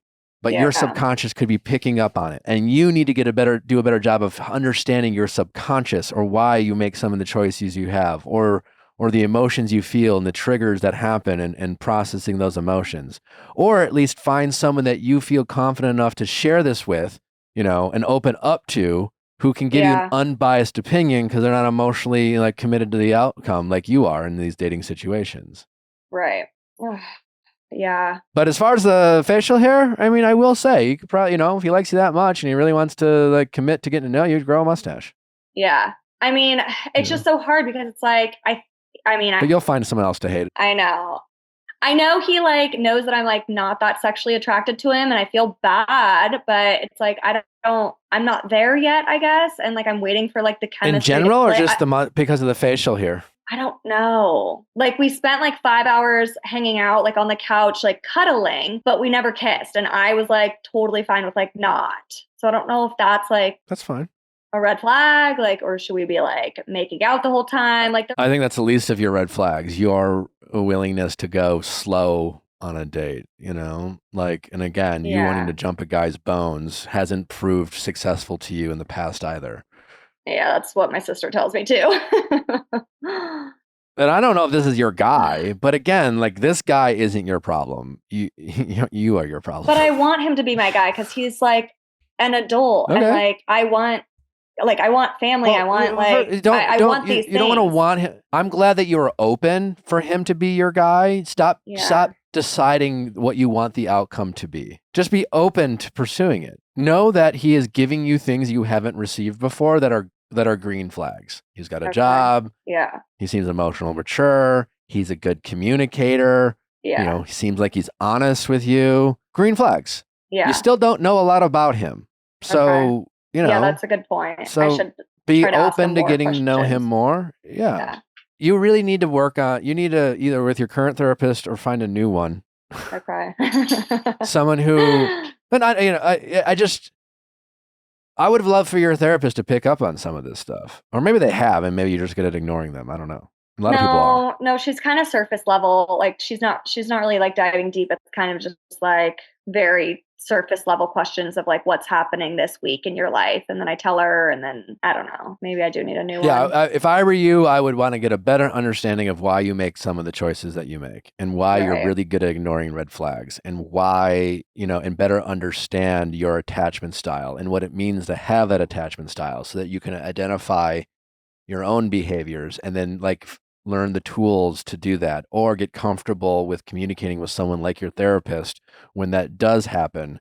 Right. And then I think for the time being in the short run, I think it would benefit you to download your dates with your therapist, a therapist who, you know, isn't just wanting to hear your dating stories, but someone who's really good at, you know, getting you to notice, you know, ask follow, you know, because you might be like, well, he asked me this and he did this, and I'm guessing, you know, they're like right now, I'm like, well, why did you, you know, you might tell me about a date, and I'd be willing to guess that I would ask some questions that you maybe didn't ask, or I would say that's a red flag that you didn't pay attention to, you know, and you could ask me why, and I would tell you why, and yada yada yada. Yeah, I mean, you're already doing it. You're already giving me like so much more to like think about because I like I've been sitting there like just focusing on his looks and like in my head where I'm just like not asking any personal questions. It's like, I need to like ask the personal questions of like, even his like past relationship and like diving in deeper of that more. I mean, yeah, I would like to know like even more in depth of all that.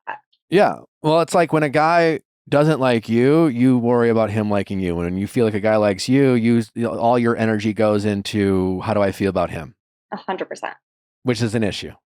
Mm-hmm. What you need is a guy to show an interest in you, a healthy amount of interest, and have that be a green flag for you. Right. And then knowing that he is interested in you, that is the green flag for you to get to know him more and be open to whatever outcome happens. But right now, you're not interested in getting to know someone. You're just either interested in finding out if they like you or if they don't like you. And then depending on what that answer is, that will determine whether you like them or don't like them. Yeah. And it's always the opposite of what you should be doing. And you are just responding to these triggers, these subconscious triggers in your brain that are happening. And most of your response are just like fight or flight. It's just like you know, so that's always how I lived my life. So that makes sense why I'm doing it. Yeah. But like now that you know the problem, like do something about the problem, because just saying you have daddy issues or just saying you have an attachment disorder it's just like it's a conversation piece.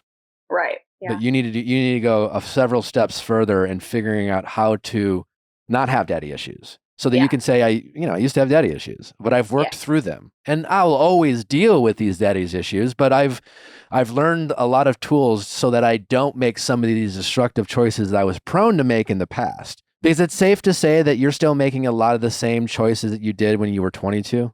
Yeah. So that's, it's a good start to identify the problem, but it is just the start. Yeah. And just talking about your week is a waste of your money when it comes to therapy, especially knowing that you have some some stuff to work through. Yeah. And you might have to work through that your whole life, and that is okay, but at least find someone who's willing to work through it with you. Yeah. Rather than like gossip about your week. I know. That's a good point. Okay. Okay. Well, I'm going to Is this research my helpful? therapist after this. I mean, you know, and we're giving your therapist a shot. I don't know. How old is your therapist? I think she's in her 50s. Oh, But okay. she Well, told not me that she's young. recently dating too, so I can relate to her. But I felt that was kind of weird to say. Yeah. She brought up that she was like going on a first date too that night, and that if I'm comfortable, I can ask her about it. I'm like, oh, now I'm asking you about your dates. This seems fun. If you're comfortable, she wants you to ask her. I don't know. I'm not qualified to tell you whether you have a bad therapist or not, but like, look, you know, I don't know. Yeah, maybe my picker's off. I don't think you need a therapist that's married, and you definitely can have a therapist that's dating, and it's also fine that your therapist like mentions that, but like this is your time, not theirs. And again, like my therapist never, I don't think Darlene has ever started like she's just kind of sits there and waits for me to talk. Yeah, I definitely think maybe I need a new one. The good news is you know the issues that you have to work through. Yeah, and that's that's great. Because some people don't. Now you just have to find someone who you feel comfortable enough that is going to, you know, work, you know, give you the tools to do that. You might have to work on it forever, you know. But I don't want to like keep turning away guys just because, you know, like I don't want to keep turning around like away nice guys just because of my issues. Yeah. And you will if you don't fix them. Yes. And like my greatest fear is like not getting married and having kids. So, and if I want to do that in the next couple of years, it's like needs to be my main focus right now is like how to break this pattern. Deal with your shit. Yeah. Exactly. And you can, and you will. You just have to be committed to it.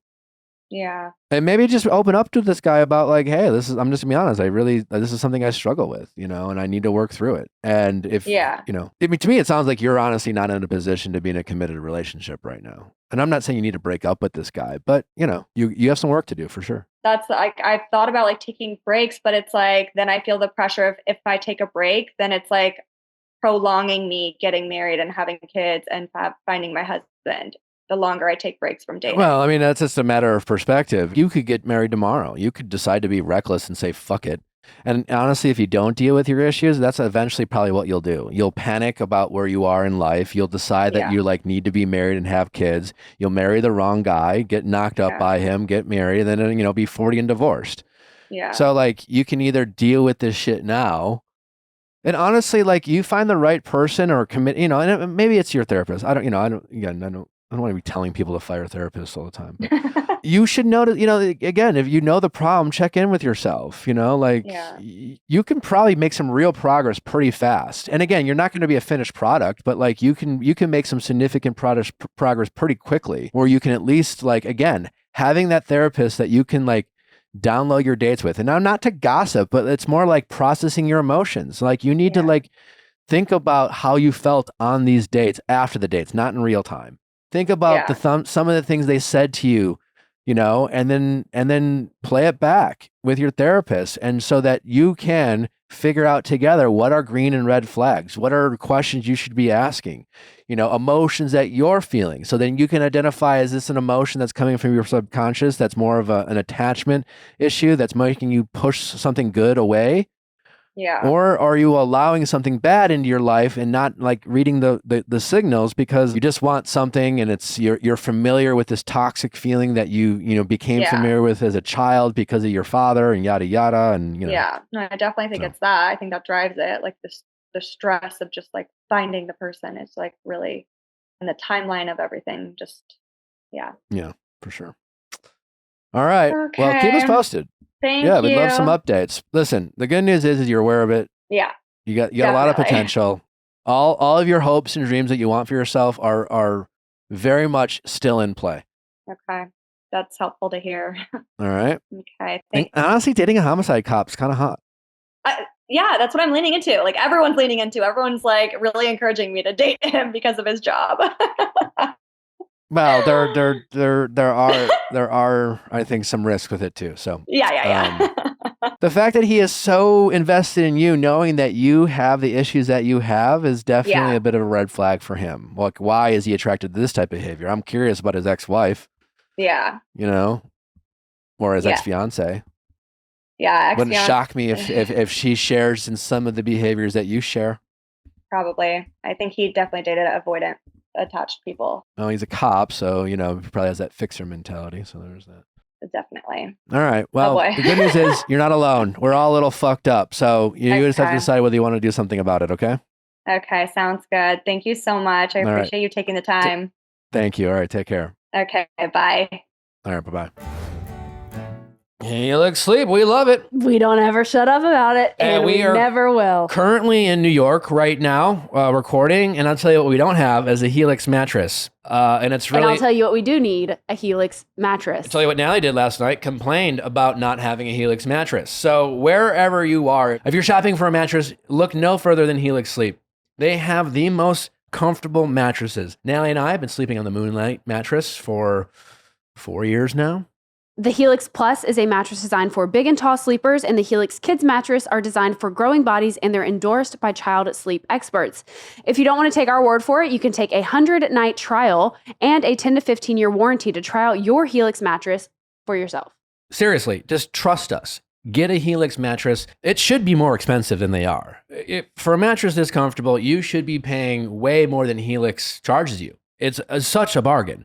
So wherever you are, whoever you are, and whatever you are sleeping on, if it's not a Helix mattress, you need to go to helixsleep.com today to upgrade your mattress. Hey, the good news is Helix is offering up to 25% off all mattress orders and 2 free pillows for our listeners. It's crazy because honestly, even if they weren't offering 25%, it would still be a great deal, but they are. So it's even better. Go to helixsleep.com/VIALL today. That's helixsleep.com/VIALL. With Helix, better sleep starts now. Symbiotica is a supplement brand that we love. We started taking Symbiotica because with really busy days, we started feeling like we were having less energy and not getting the best sleep. Add in having a baby, you know, it's getting a little hectic. It's getting a little busy sometimes, but thankfully we have Symbiotica. And since taking their products, we've noticed more energy to get us through the long days and having deeper sleep. Unlike other supplements that can taste chalky, Symbiotica features supplements that taste delicious. From their citrus vanilla taste of their vitamin C to their vanilla cream flavor of magnesium L-threonate, you can get great taste across all Symbiotica's offerings. What we love about Symbiotica is that they truly have so many different options and offerings for all your supplement needs. Their formulas don't have any seed oils, preservatives, toxins, artificial additives, or supposed natural flavors. They are formulated with the highest quality ingredients out there. Symbiotica is transparent about how and where they source ingredients to ensure you get the best products possible because not all supplements are created equal. Take care of yourself today and get the vitamins and supplements that you need with Symbiotica. Feel more energized, alert, and balanced with high quality supplements that work. Head over to symbiotica.com/VIALL for 20% off plus free shipping. Again, that's symbiotica.com/VIALL, CYMBIOTIKA.com/VIALL for 20% off plus free shipping on your subscription order. How's it going? Hi, Nick. I'm good. How are you? Good. What's your name? My name's Alyssa, and I'm 25 years old. How can I help, Alyssa? The guy I just started dating wants to be no contact, and I want more. The guy you just started dating wants to be no contact. So, are you still dating? What does no contact mean with people who are dating? So, he just doesn't really text me, and in my past dating experiences, there's been a lot more communication over text than what I'm getting in this situation. And I met him like 2 months ago at a bar. He's been pretty busy because it's summer in New York and a lot of people are traveling on the weekend, and he's busy with work during the week. So I've actually only seen him twice since like June, early June. And he's really good about being proactive and like planning dates, but I just don't really hear from him in between. And I just feel like that's weird compared to other experiences I've had. All right. So how long have you been dating this guy? 2 months, you said. A little over 2 months. And what does dating mean to you when you say dating? Like, walk me through what's been happening. You met him at a bar. You've been hanging out. How regularly? Yeah. We've only gone on 2 dates. You've been hanging out for 2 months. You've gone on 2 dates. Right, because he's been away, I've been away. Anytime he's around at the same time as me, he'll reach out. And like I said, he's good about like planning, and on the dates, he's very like interested and present. And I think we both seem to get along with each other. How much time between the first and the second date? Well, you met him at a bar, and then how much time between the time you met him and you had your first date? There was about 2 weeks between when we met and when we had our first date. So I kind of appreciated that like he remembered meeting me, and like even though 2 weeks went by, he was still interested in planning that date. And then between that date and the second date, there was about a month because we were both away. And again, like even though we weren't really talking in between, like the second he was back at the same time I was, he reached out and took the initiative on like planning a date. Okay, that's nice. What did you guys do on the dates? Did you guys have you guys hooked up? Yeah. Okay. Each date? How many times? Twice? 3 times? Each date. Okay. What expectations prior to hooking up did you guys set, if any, or after? No, like long-term expectations, I would say. We had like a quick conversation about what we're both sort of looking for in general. And then after each date, he's been clear about like wanting to see me again. Okay. How much communication is going on between dates? Like none. None. Unless I reach out. And that's why I have a problem, because I'm like, there's no reassurance. Like, even though he said he wants to see me again, I don't know until he like actually texts me to plan the next date. So when you say dating, what you mean is you've been on 2 dates with a guy, you've had sex twice, and yes, he's done a great job of planning these nice dates, and on the dates he's been great. And yes, he did plan another date, and yes, he did the thing after the first date, which is say, "Hey, I'd love to see you again." You know, he didn't leave you hanging, wondering, because like, you know, a lot of guys do that, right? I'm sure you've experienced the, "Yeah, well, we'll see you later sometime." Yeah. And you're like, "Okay, totally. later." Where this guy is like, "God, I'd really love to see you again." You know, which feels nice, I'm sure, right? To hear that, especially after you were intimate. But then between dates, 0 contact. Where is he traveling to? For work, so like Chicago. Okay. And then he's been on a couple of vacations in between too. Have you been on dates in between? Are you dating other people, or are you like mentally kind of focused on this guy? I'm not mentally focused on him, but I just happen to have not met anyone. Okay. But you are like at least time, still out there on the apps or open to meeting people. You haven't exactly taken yourself off the market, or like, I guess, how much have you taken yourself off the market since this guy's Not entered at into- all. Not at all. 0. Okay. Well, that's good to hear. Have you expressed to him a desire to communicate in between dates?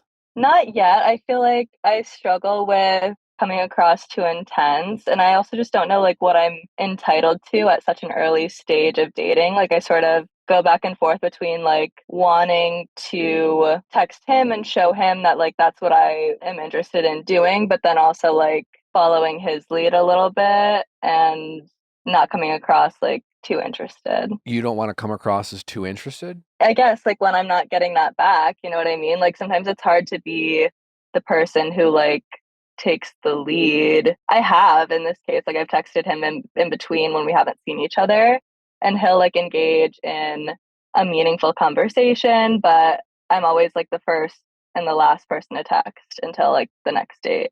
You're having sex with this guy. You've gotten naked in front of him. Yeah.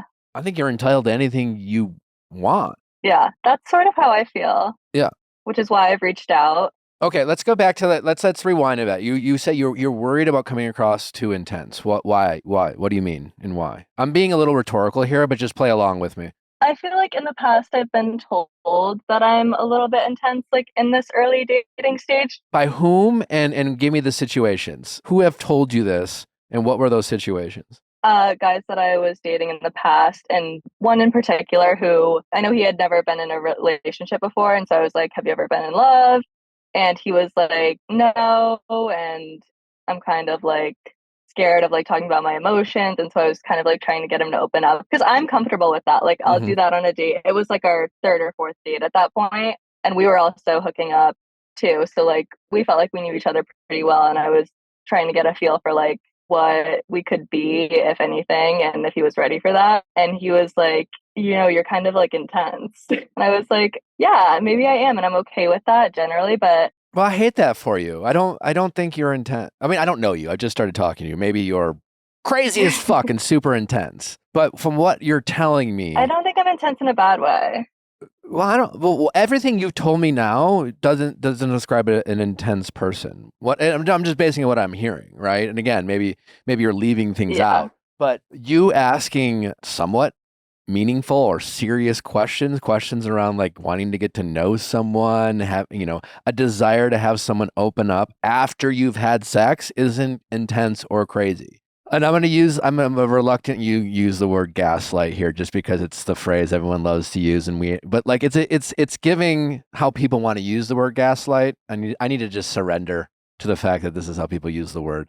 But it's a kind of gaslighty in a way. I think men in hookup culture have gotten comfortable with gaslighting women into thinking they're crazy about wanting to get to know someone they're intimate and having sex with, because men are more easily able to detach from sex. And hookup culture has caused people, and specifically women in general, to question themselves or the desire to get to know someone because they are having sex with people they don't know and have no connection with. And I'm guessing when you're having sex with these men, you're not like there's a little bit of like, yeah, I just want to fuck. But there's also a desire for you to get to know these men and build on the intimacy that you shared with them. And unfortunately, though, but and again, in general, generalizing here, that women in general will feel more of a connected bond with the men that they're intimate with, certainly more than the men they're having sex with. And as a result, you have these men who are just easy to, like men can have sex with people they hate. That's scary. I want you to think about that. Like a guy. Yeah, I don't get that. Could hate someone, but if he's physically attracted to them, if a titty pops out, he'll have sex with her or him or them, Yeah. And from what I've gathered from the women I've gotten to know, they don't have sex with people they hate or dislike or get the ick from. And so like, I just hate that you are questioning yourself because of these guys that you're dating, and you have lowered your expectations and standards so much that a guy you've only been on 2 dates with who wants no communication with you in between. You're not even really dating him. You've been on 2 dates with him. I don't know that I would say my standards have lowered. I know that the guy who called me intense ended up being like extremely avoidant, and so it didn't work out, and so I sort of take that with a grain of salt. But I'm also aware of the way that I come across in this early dating stage, because like you don't know someone that well, and so if I'm coming across like intense, I feel like that's something that I want to be mindful of, because I don't think that I'm that intense. Well, see, that is what I hate for you. I don't want someone to like read that. That's what I'm saying. I hate that for you, and I don't know you. Right. And when I say you've lowered your standards, what I mean by that is like here you are questioning yourself. You have become more self-conscious of how you should behave around these guys, and you, for whatever reason, are allowing these men / strangers to question your intensity or your behavior or how you come across, when from what I'm hearing, you are doing normal things. You had a nice date with a guy, you got intimate, you got naked, you had sex, that's very intimate, regardless of whether a guy thinks so or not, it is. We've been desensitized as a culture and as a society through hookup culture to act as if like having sex is a nothing burger, and that 2 people are supposed to have no emotional reaction to having sex. And that's just not realistic. We love to pretend that sex isn't this serious, very intense thing, and it just isn't that. And we have confused, again, being sex positive with disrespecting what sex is to everyone. And again, unless you're leaving something out, unless you're like, every time I have sex with a guy, I call him 40 times the next day, and I demand to meet his parents. Like, if you told me that, I'd be like, that's kind of fucking intense, it's kind of like, whoa, but like, you're just like, I had sex with a guy, and then like, a week later, I was kind of hoping we could like text a little bit, then I asked him some questions that like, about like getting to know him, and now I'm like being told I'm intense, and you're kind of believing it. Or at least you're questioning it a little bit. You're like, oh, well, 2 guys told me I was intense. So, well, if 2 people told me, then it must be a little bit true. And I think the only thing that's true is that you are getting intimate with these guys that you don't know. and not setting any upfront expectations prior to having sex. And then you're having sex with men who really aren't serious about developing an emotional connection or getting to know someone. I'm not saying he's been lying to you, right? I believe he had a really nice time with you, so much so that he was definitely down to plan another date. And he must be enjoying the sex on some level, because the average guy only needs to have sex one time with someone they had okay sex with. Yeah, I think it's definitely better than okay. So yeah, you have that going for you. But I just hate that you're questioning yourself about it. And I think to change that is like you have to change your behavior. You have to change your approach. Okay. Because I don't think these guys are going to change. I feel like I'm young. I'm still learning. And so for me, I kind of chalked up maybe some of the things that I was doing in the past as like a learning experience. Like, okay, maybe I don't want to keep using the word intense, but like maybe I came on too strong too soon. So maybe I dial it back going forward. But and this next person just happened to like sort of have the opposite approach, where he's like really not reaching out. And normally I would reach out a little bit more than I am, but it's sort of like causing me to take a step back and like try to match his energy, and sort of leaves me kind of wondering like where things stand a little bit more than usual even. I'm thinking out loud here. My instinct, and I don't know if this is the right thing to say, I don't know if I'm right, but my instinct is to say I don't think a woman should ever match a guy's energy in a dating situation. I'm gonna have to think through on that. What I would that's interesting. I would rather have you just be whoever the fuck you want, act however the fuck you want. Again, within limits. I'm not saying just be like an absolute canon and disregard people's feelings and behavior and don't be self-aware. I'm not saying that. But I think you should just, I would love to see you be more confident in your approach with dating and not react to how these strangers react to you. And I'm just going to keep saying strangers because that's who these people are to you, strangers. I like that. You don't know anything about them. It's true. You have no idea their points of view on sex, what their viewpoints on relationships are. How old are these men generally that you're hooking up with? Like my age to like a year or two older. Okay, so they're probably incredibly immature. I think men have always been way more immature than women. I don't think, typically speaking, in the past 20 years, there's been a sea of mature 20-year-olds, 20-something-year-olds. But I think nowadays it's an epidemic of immaturity, I think the standards have been lowered so much. If you've heard recent episodes and intros, like I've tried to like empathize with men a little bit, and some people weren't having it. And I really do. I do think it's a problem, but it's a problem nonetheless. And I do think that men have lacked good role models. I think men have lacked good guidance. I think the expectations of men have lowered. And again, I don't know who is. I think there's a lot of blame to go around, but the simple fact is the results are that a lot of 20-something-year-old men are very boyish. Yeah. The benefits of hookup culture is I think there's been like a sexual liberation of women, right? So in the past, there are a lot of slut shaming, a lot of judgment for women who, were like, I'm young, I want to have some sex. I have the right to have some sex, and goddamn, I'm going to have some sex. And I think that was a really positive thing, right? On the flip side, then you like took a bunch of guys who've always been fucking horny and have always and have gotten away with fucking around and haven't had to deal with the same shame and judgment that women have to deal with when it comes to being promiscuous of any kind, right? And they have basically gotten this whole hall pass for like an entire decade and then some to simply just like literally fuck around. And when they get questioned by women like you who have a desire to maybe get to know them a little bit or like advance a relationship, they're like, well, you're just a little intense. Like, what the fuck? And then here you are being like, am I? Yeah. Am I crazy? Am I intense? And I hate that for you. Yeah, I think it's hard. Like, I've lived in a couple of different cities, and I think New York in particular is just like such a playground for men in their 20s, and they can just do whatever they want. There's so many young women, so many attractive people, and they can just kind of like run around and like not take anything too seriously. Exactly. Yes. And so for you to participate in hookup culture, I think you really need to be able to detach from sex, if that's even possible. And it might not be for you. I don't think it is. You have to go into a hookup situation And as I say in my book, if you're going to participate in hookup culture, regardless if you're a man or a woman, the only reason you should have sex is because you want sex.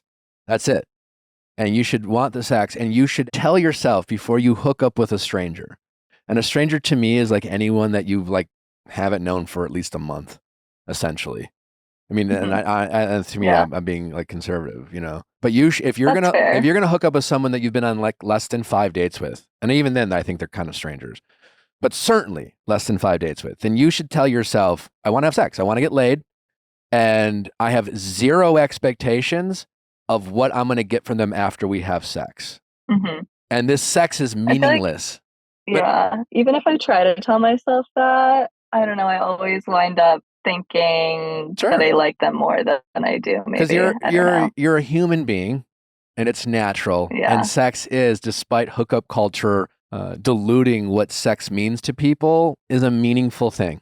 Society and culture, they can try all they want, but they're not going to be able to remove the intensity that is sex and how it impacts us as human beings.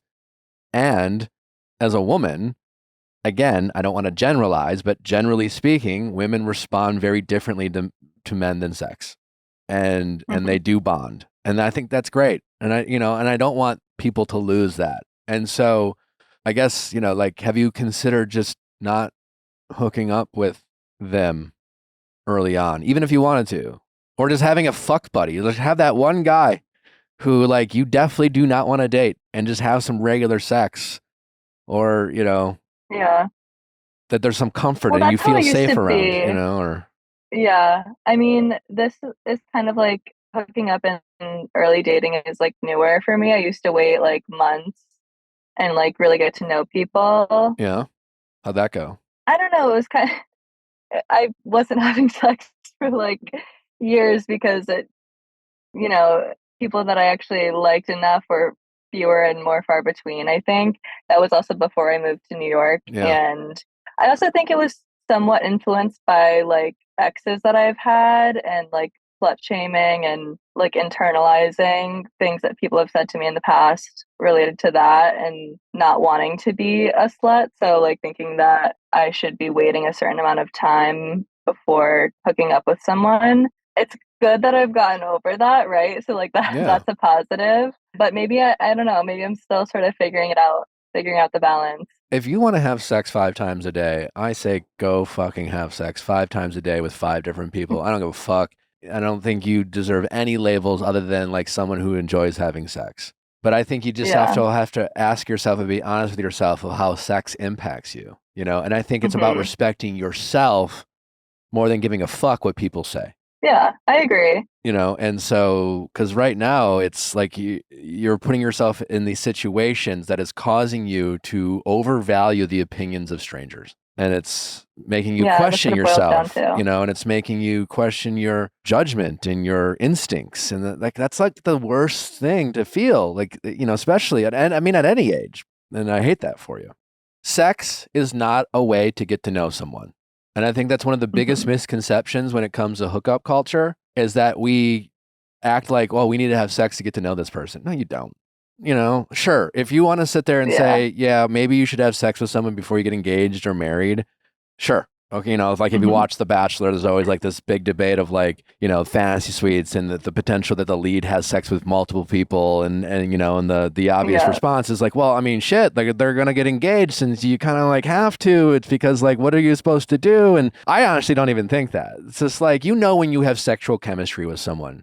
And maybe you want to see them naked so you can see if you're physically attracted to like the equipment or whatever. But other than that, like, whether you have physical chemistry or not. And sex the first time with anyone is never going to be the best sex. And if all you really need to know about whether you're going to have good physical chemistry or good sex with someone is their ability to talk about sex, their comfort level with being open about what they like or what they dislike, to communicate. Because like that's how you have good sex with someone, is the ability to communicate about your interests and your dislikes and things like that. And if someone's very awkward about that, and even before they have sex, you'll get a pretty good read about how good they are going to be in bed or how selfish they're going to be. Like if a guy's not even interested in having a conversation with you about like what you like in bed, And I would imagine that if you were to have this conversation with a lot of men early on, you would find that a lot of them are uncomfortable with it. And that could be, your barometer of whether, so like you do not need to have sex with people to get to know them at all. Certainly their personality. And I don't even think you need to have sex with people to know whether you'll have good sex with them. There's a lot of other things you can do to get a pretty good read. But because of hookup culture, we have convinced ourselves that we are having sex with these people because we want to get to know them. And there's probably like some, I guess, what's the residual like slut shaming, even the hookup culture, even though we as a society we've become more like, supportive, I guess, of all people, including women, to like participate in hookup culture. But I think there's some like residual judgment, that we still like that. I think a lot of women who fear of judgment of themselves, because we judge ourselves when other people judge us, right? Or for judgment of others, that instead of just being like, I want to fuck, that we will have to convince ourselves of other reasons of why we're having sex. It's like, well, I want to get to know them, or, or things like that. And, it's just like, no, you're not going to get to know them. What you're going to do is confuse yourself. In fact, it's going to make it harder to get to know them, because unfortunately, men, again, the way they respond to sex, we were inefficiently made. I don't know why. When it comes to sex. But we will change our behavior. You've heard of post-nut clarity and things like that. Men will change their behavior after they have sex with someone. And men will get more confused after sex. The lack of sex keeps men interested. And like men do not fall in love with you because of sex. They fall in love because they miss you. That's why The Bachelor works so well. Because men will fall in love with someone they don't get to see as much. Because every time on The Bachelor, you have like 5 minutes of chemistry, they pull you away. And then you go and talk about that person you had 5 great minutes with. And then you fantasize what it's like to have those next 5 minutes. And men will fall in love so fast. You're taking all the mystery around getting to know you because you're intimate so fast. And again, I don't say that with judgment. Again, if you want to have sex, have that sex. But you're having sex with these men you are interested in getting to know, and you're potentially interested in like dating and getting, and the fact that like when right now he's not willing to plan a date, he's willing to plan sex. Wow. Okay. Because he's not even reaching out to you in between. And a guy who's really interested in you and is really excited about you, the same conversations you have with your friends and your girls when you're excited about a guy's having about you with his friends if he's really excited. It's just so impossible for a guy to get excited about someone he's had sex with, and if all he knows about them is sex. So do you think it's almost counterproductive to have sex early on? Oh, not almost. I think it's incredibly counterproductive. And I say this, like Nally and I had sex on our first date, and we got lucky. You know what I'm saying? But if you've listened to this podcast, you've heard all the stories and Nally joking around how like I didn't date her for a while, and like there's a lot of variables, and that every situation is different. But like best case scenario, if you're gonna have sex with someone on the first or second date, you two have to be obsessed with the sex. It's got to be like fucking heroin. And good news for us, that's, that kept us invested, and because we kept hanging out, because we both were obsessed with the sex, we got to know each other. But what if it was awkward? What if it was only like really good? Like there were a lot of other, like I say that we got lucky. And if it weren't for Natalie, like having the, maturity and the guts and the bravery to say, fuck it, I like this guy and I'm not going to like, and we wouldn't be together. We wouldn't, we got really lucky, so I don't want to like sound like a hypocrite, that I'm not telling you not to have sex on the first date. It is 0% productive in terms of getting to know someone. It doesn't do anything for two people who are interested in, seeing if there's something there to explore the potential of something long-term. It does nothing productive. And it makes it harder. It makes it so much harder because you've actually taken away something that a guy needs to have to keep that interest. I feel like I've sort of heard that it doesn't really matter when you have sex with a guy. Oh yeah. I mean, I literally wrote in my book. To date you. No, I agree. It doesn't. See, and I know I sound confusing because it doesn't. There's a lot of people out there who will say, well, I'm going to make a guy wait 3 weeks or 5 dates or 10 dates or 6 weeks. And if that person were calling in or it was a friend, I would be like, you're wasting your time. Have sex on the first date. Fuck it. There's really no difference because you don't really know. I mean, it's a slight difference. You've had 6 weeks to get to know them, But it's especially no difference that if you're someone who's like on the first couple dates and you tell a guy, listen, I don't have sex on the second or first date. I have to date you, a guy, for at least a month before I have sex with him. You know what that guy's going to hear? All right, I need to wait a month. Yeah. You just gave him a goal, right? There's and now his goal down. now instead of like his goal being in taking the mystery out of it and wondering like when she might like have sex with me, he just knows he has to wait a month. And now his goal isn't to get to know you. His goal is to wait a month. Right. You know, and how much do you really know someone after a month? It takes a year, you know, have you had a long-term boyfriend before? Yeah. What's your longest relationship? Like 2 years. 2 years, right? And I imagine if you link back in that relationship, it probably took a year before you guys really started like fighting about nothing, you know? Yeah. Because eventually, after a year, you kind of get comfortable, you get used to them, you kind of get bored with them, and you kind of sometimes fight to keep it spicy. And it's just like, that's when you really know someone. When you start learning their bad habits and you know, they start, you know, scratching their ass and picking wedgies and farting or like leaving their mess around. But you go on a first date to a guy's house and it's just like, you know, the appearance of this immaculate room and it smells good and candles are lit and whatever. And he's like, his breath is always fresh and shit like that, you know? Yeah. For the sex. And so that's what I'm saying. It's just like, it doesn't matter, you know, if, you know, waiting 4 weeks or waiting 4 days, it really doesn't, you know, because you don't really have an emotional connection and men need an emotional connection in order to have sex with someone and still be emotionally invested after sex. They won't get that emotional connection from sex like a lot of women do. Yeah.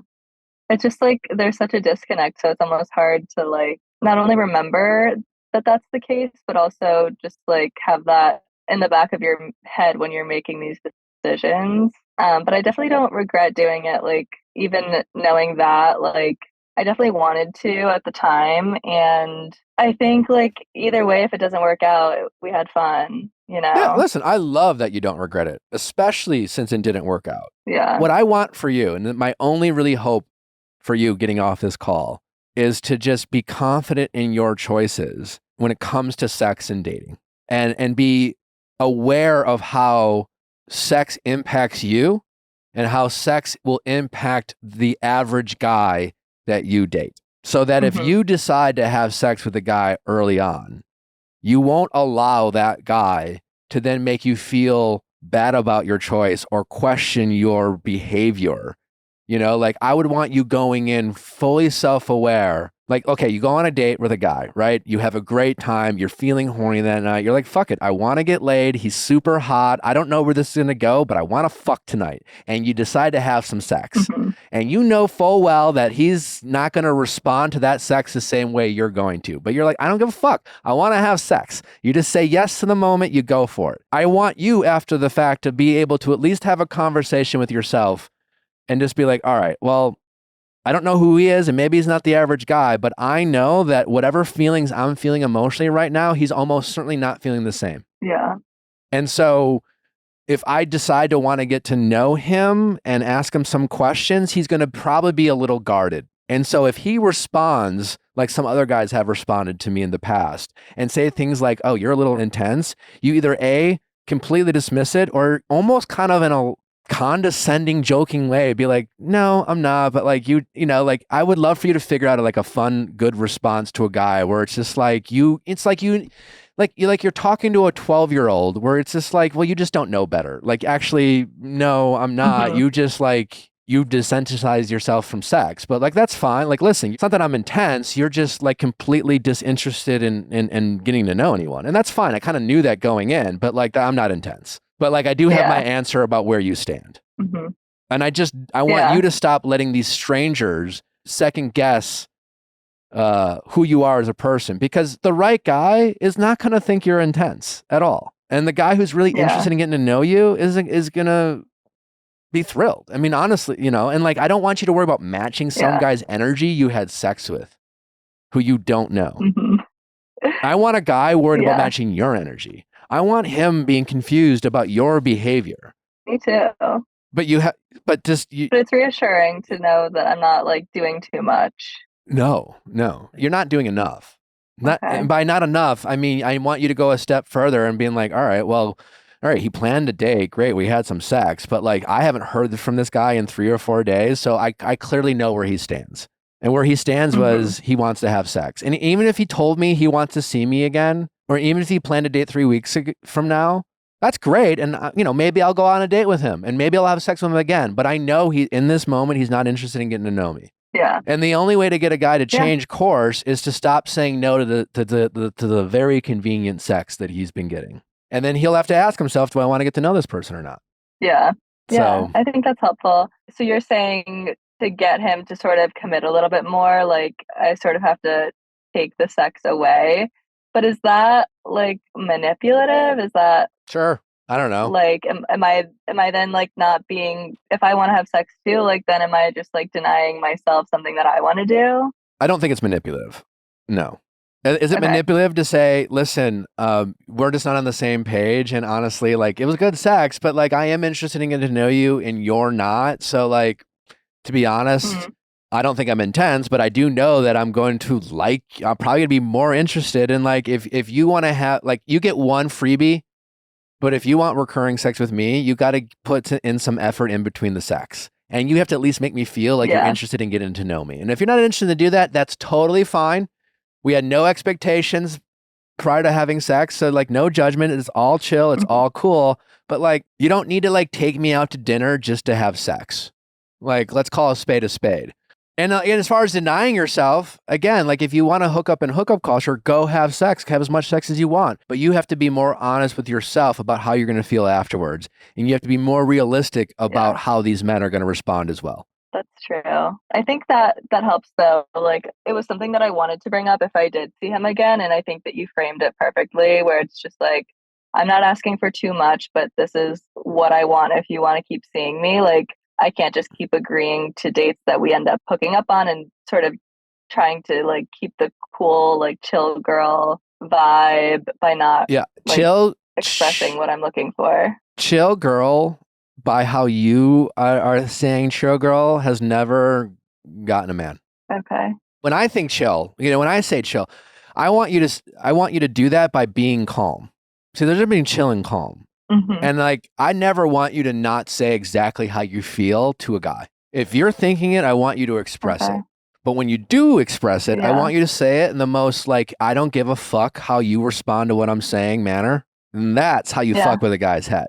When you're just like, listen, buddy, it's all good, man. Like, this is just simple math. 1 + 1 equals, 2. Like, it's all good. Like, you're not ready for what I'm looking for. It's totally fine. And don't say you can't. Just be like, I don't do that.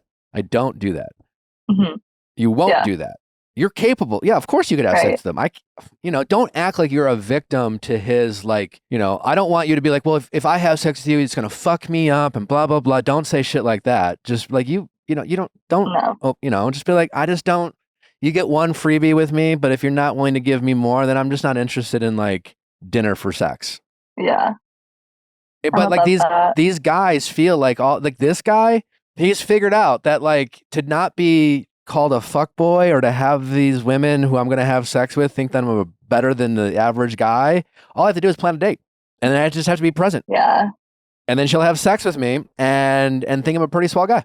And then eventually he'll just tell you that's like, oh, it's not working for me. And, I'm just kind of busy with work and, but you're great. And you'll be like, oh, what could I have done differently? And then you'll ask yourself what you did wrong. You didn't do anything wrong. The only thing you did wrong is go into the situation with kind of misguided expectations. And I know it sounds crazy and cringy and it probably gives you like the heebie-jeebies, but like if you're going to participate in hookup culture, I strongly advise everyone, especially women, to have upfront expectations of what these guys expect to happen after you have the sex. And even if that kills the mood, you would be doing yourself a service. That makes sense. Then, like, honestly, and if you're going to hook up with a guy in the first couple of dates, just be like, just to make things clear, just set the ground rules. Like, this is just about sex. And like, don't call me tomorrow. Right. Tell him that. Because that's what it honestly is going to be. So stop pretending, but when you go into like hooking up with a guy on the first night and you're having a conversation with yourself, wondering what this could lead into, you've already gone down a path of delusion. That's only going to get you in trouble. I've made that mistake before. We all have. But yeah, you just got to be, if you're going to you're going to participate in hookup culture, you just got to really be honest with what is going to happen. And you have to be able to separate hookup culture with dating culture. And the problem with dating culture today is there is no separation between dating and hookup culture. It's all one and the same. Right. And it has fucked everyone up. And that's like, I don't even like this guy, like he literally probably doesn't even know better. That's sad to say. It's really sad. Yeah. But there's just no expectation for like commitment or like giving it a try or being in a relationship. And why would any 6 foot tall guy living in New York who's in his 20s enter in a relationship when all he has to do is plan a date to get sex? Because like, you know, you're all just looking for the tall ones out there and there's only like a small percentage of them. You know, we have a decent amount here. Yeah, and all the 5'8" kings are like, "I'll be your boyfriend." You're like, "I don't know, not right now. Not right now." You know, and I'm slightly joking, but even the short ones are getting laid these days. But good for them. Yeah, but I just like not by me, but good for them. Men will never commit when they know they can get sex without the commitment. Yeah, they just won't. It's just not in their DNA. We were deficiently made, and hookup culture was never a good idea for the boys. Like our response to like shaming women for sex was to decide that hookup culture was a good idea. And unfortunately it wasn't. And we needed to have a much more mature way of not shaming women for wanting to be sexually liberated and have sex without judgment. Without saying like sex is just some free for all for everybody. And now a bunch of guys can just like plan dates and have sex and just be like, well, I didn't really want a relationship. That was always a recipe for disaster. And now so the only solution right now is for you to like be aware of it, because unfortunately there needs to be some sort of like sexual renaissance that I doubt is ever going to happen. I hope this was helpful. I hope I'm not like just coming at you too hard here.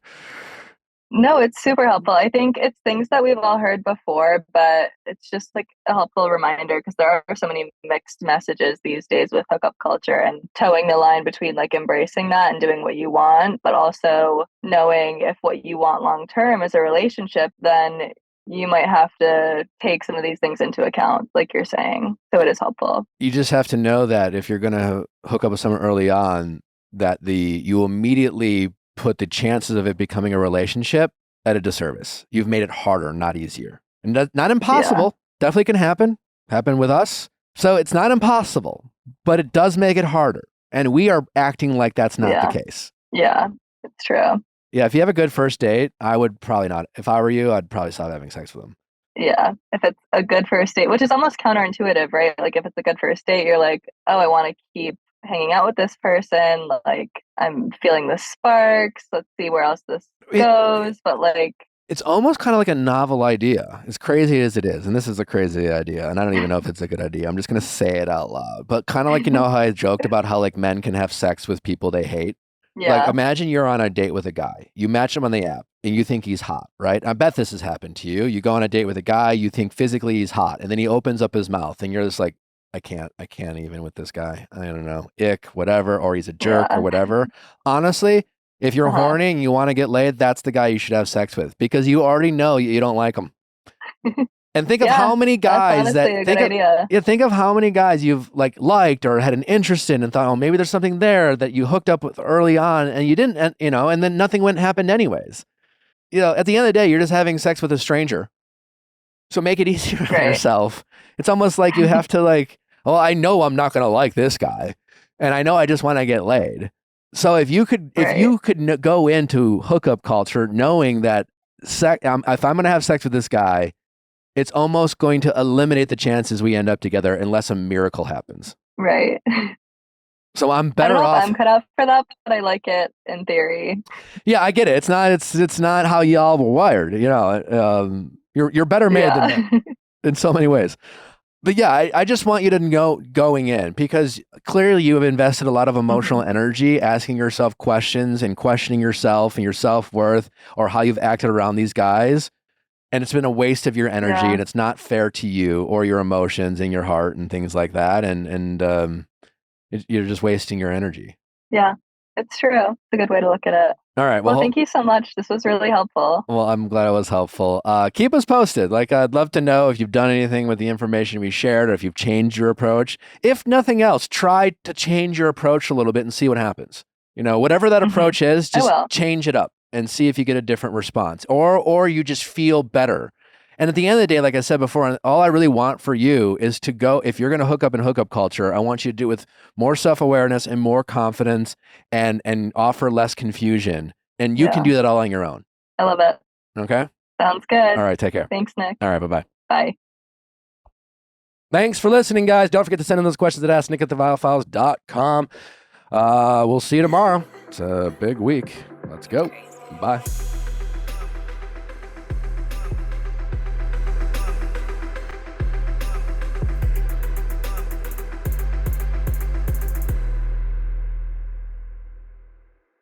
Hey guys, if you loved what you listened to, make sure you hit that subscribe button below. Thanks for listening. We'll see you next time.